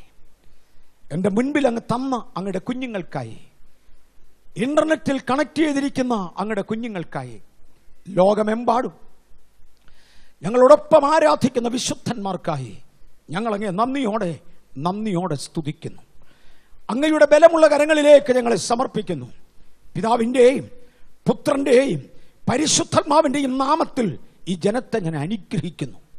ഒന്നുകൂടെ ഇളകി ചിന്തിക്കുവാൻ, ഞങ്ങളുടെ ജീവിതം ദൈവത്തിൻ്റെ ഹിതപ്രകാരം ഉള്ളതോ എന്ന് സ്വയം ശോധന ചെയ്യുവാൻ ഞങ്ങളെ ഇന്നൊന്നുകൂടെ ദൈവകരങ്ങളിലേക്ക് വിട്ടുതരുന്നു. അങ്ങ് ഞങ്ങളുടെ ജീവിതത്തിൽ നായകനും രാജാവുമായിരിക്കണേ. ഇന്ന് ഞങ്ങൾ ഇവിടെ വന്നതുപോലെ പോകാതെ, പകരം ഒരു പുതിയ തീരുമാനത്തോടെ പോകുവാൻ, ഒരു പുത്തൻ അനുഗ്രഹത്തോടെ പോകുവാൻ കർത്താവ് ഞങ്ങൾക്ക് കൃപ തരണേ. മുഴുമഹത്വവും അങ്ങേക്ക്, യേശുവിൻ്റെ നാമത്തിൽ തന്നെ. ആരും കണ്ണു തുറക്കണ്ട. 2-3 മിനിറ്റിന് ശേഷം ആശീർവാദം പറയും. ഇന്ന് സംസാരിച്ച ദൂതിൽ ഒരു ഭാഗം എൻ്റെ ഹൃദയത്തെ സ്പർശിച്ചു എന്ന് ദൈവസന്നിധിയിൽ തിരിച്ചറിയാൻ കഴിയുന്നവർ, ഇന്ന് നിങ്ങൾ ഈ ശബ്ദം കേൾക്കുന്നെങ്കിൽ മരുഭൂമിയിലെ പോലെ, മസാനാളിലെ പോലെ നിങ്ങളുടെ ഹൃദയം കഠിനമാക്കരുത് എന്ന് ബൈബിൾ പറയുന്നു. ഹൃദയം കഠിനമാക്കുന്നവനെ ദൈവത്തിന് ഒരിക്കലും സഹായിക്കാനൊക്കത്തില്ല. ചിലർക്ക് പ്രതീക്ഷിച്ചുകൊണ്ട് ലഭിച്ച അവസരമായിരിക്കും, വേറെ ചിലർക്ക് അപ്രതീക്ഷിതമായി ലഭിച്ച അവസരമായിരിക്കാം. ഞാൻ പതിവായി എടുക്കുന്നത് പോലെ അല്ല ഇന്ന് പോയത്. ഒരു വലിയ ഭാഗം വൻ വിശദീകരണം ഇല്ലാതെ ഓടിച്ചു വിട്ടു പോകുകയായിരുന്നു. വ്യത്യസ്ത ഭാഗങ്ങൾ വ്യത്യസ്ത വ്യക്തികളെ തൊടും എന്ന് ഞാൻ അറിയുന്നു. ഇന്ന് പകൽ ഏതെങ്കിലും ഒരു ഭാഗം എന്നെ തൊട്ടു. ഒന്നുകിൽ ഞാൻ എൻ്റെ ജീവിതത്തെ യേശുവിന് വേണ്ടി ഇതുവരെ പ്രതിഷ്ഠിച്ചിട്ടില്ല, ഇന്നു മുതൽ യേശുവിന് വേണ്ടി ജീവിക്കുമെന്ന് ഞാൻ എൻ്റെ ജീവിതത്തെ വിട്ടുകൊടുക്കുന്നു, അതൊന്ന് ഏറ്റുപറയാൻ ഞാൻ ആഗ്രഹിക്കുന്നു എന്ന് പറയുകയായിരിക്കും. വേറെ ചിലർ സ്നാനപ്പെട്ടവരായിരിക്കുകയില്ല. ഞാൻ യേശുവിനോട് ചേർന്നിട്ടില്ല, എനിക്ക് യേശുവിനോട് ചേരുവാൻ സ്നാനപ്പെടണം എന്ന് പറയുന്നവരായിരിക്കും. ഇനിയൊരു വിഭാഗം ആളുകൾ ഞാൻ ആത്മാവിനെ പ്രാപിച്ചിട്ടില്ല.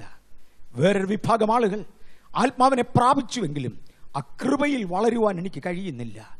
ഞാൻ ഇന്നത്തെ ദൂതന്റെ മുമ്പിൽ എവിടെയാണ് പ്രതിഷ്ഠ ആവശ്യം, അവിടെ ഒരു പുതിയ പ്രതിഷ്ഠയ്ക്ക് ഇന്ന് തയ്യാറാണ് എന്ന് പറയുന്നവർക്ക് ഒരു അവസരം കൊടുത്തു വിടാൻ ദൈവാത്മാവ് ഹേമിക്കുന്നത് കൊണ്ടാണ് ഞാൻ ഈ 2-3 മിനിറ്റ് എക്സ്ട്രാ എടുക്കുന്നത്.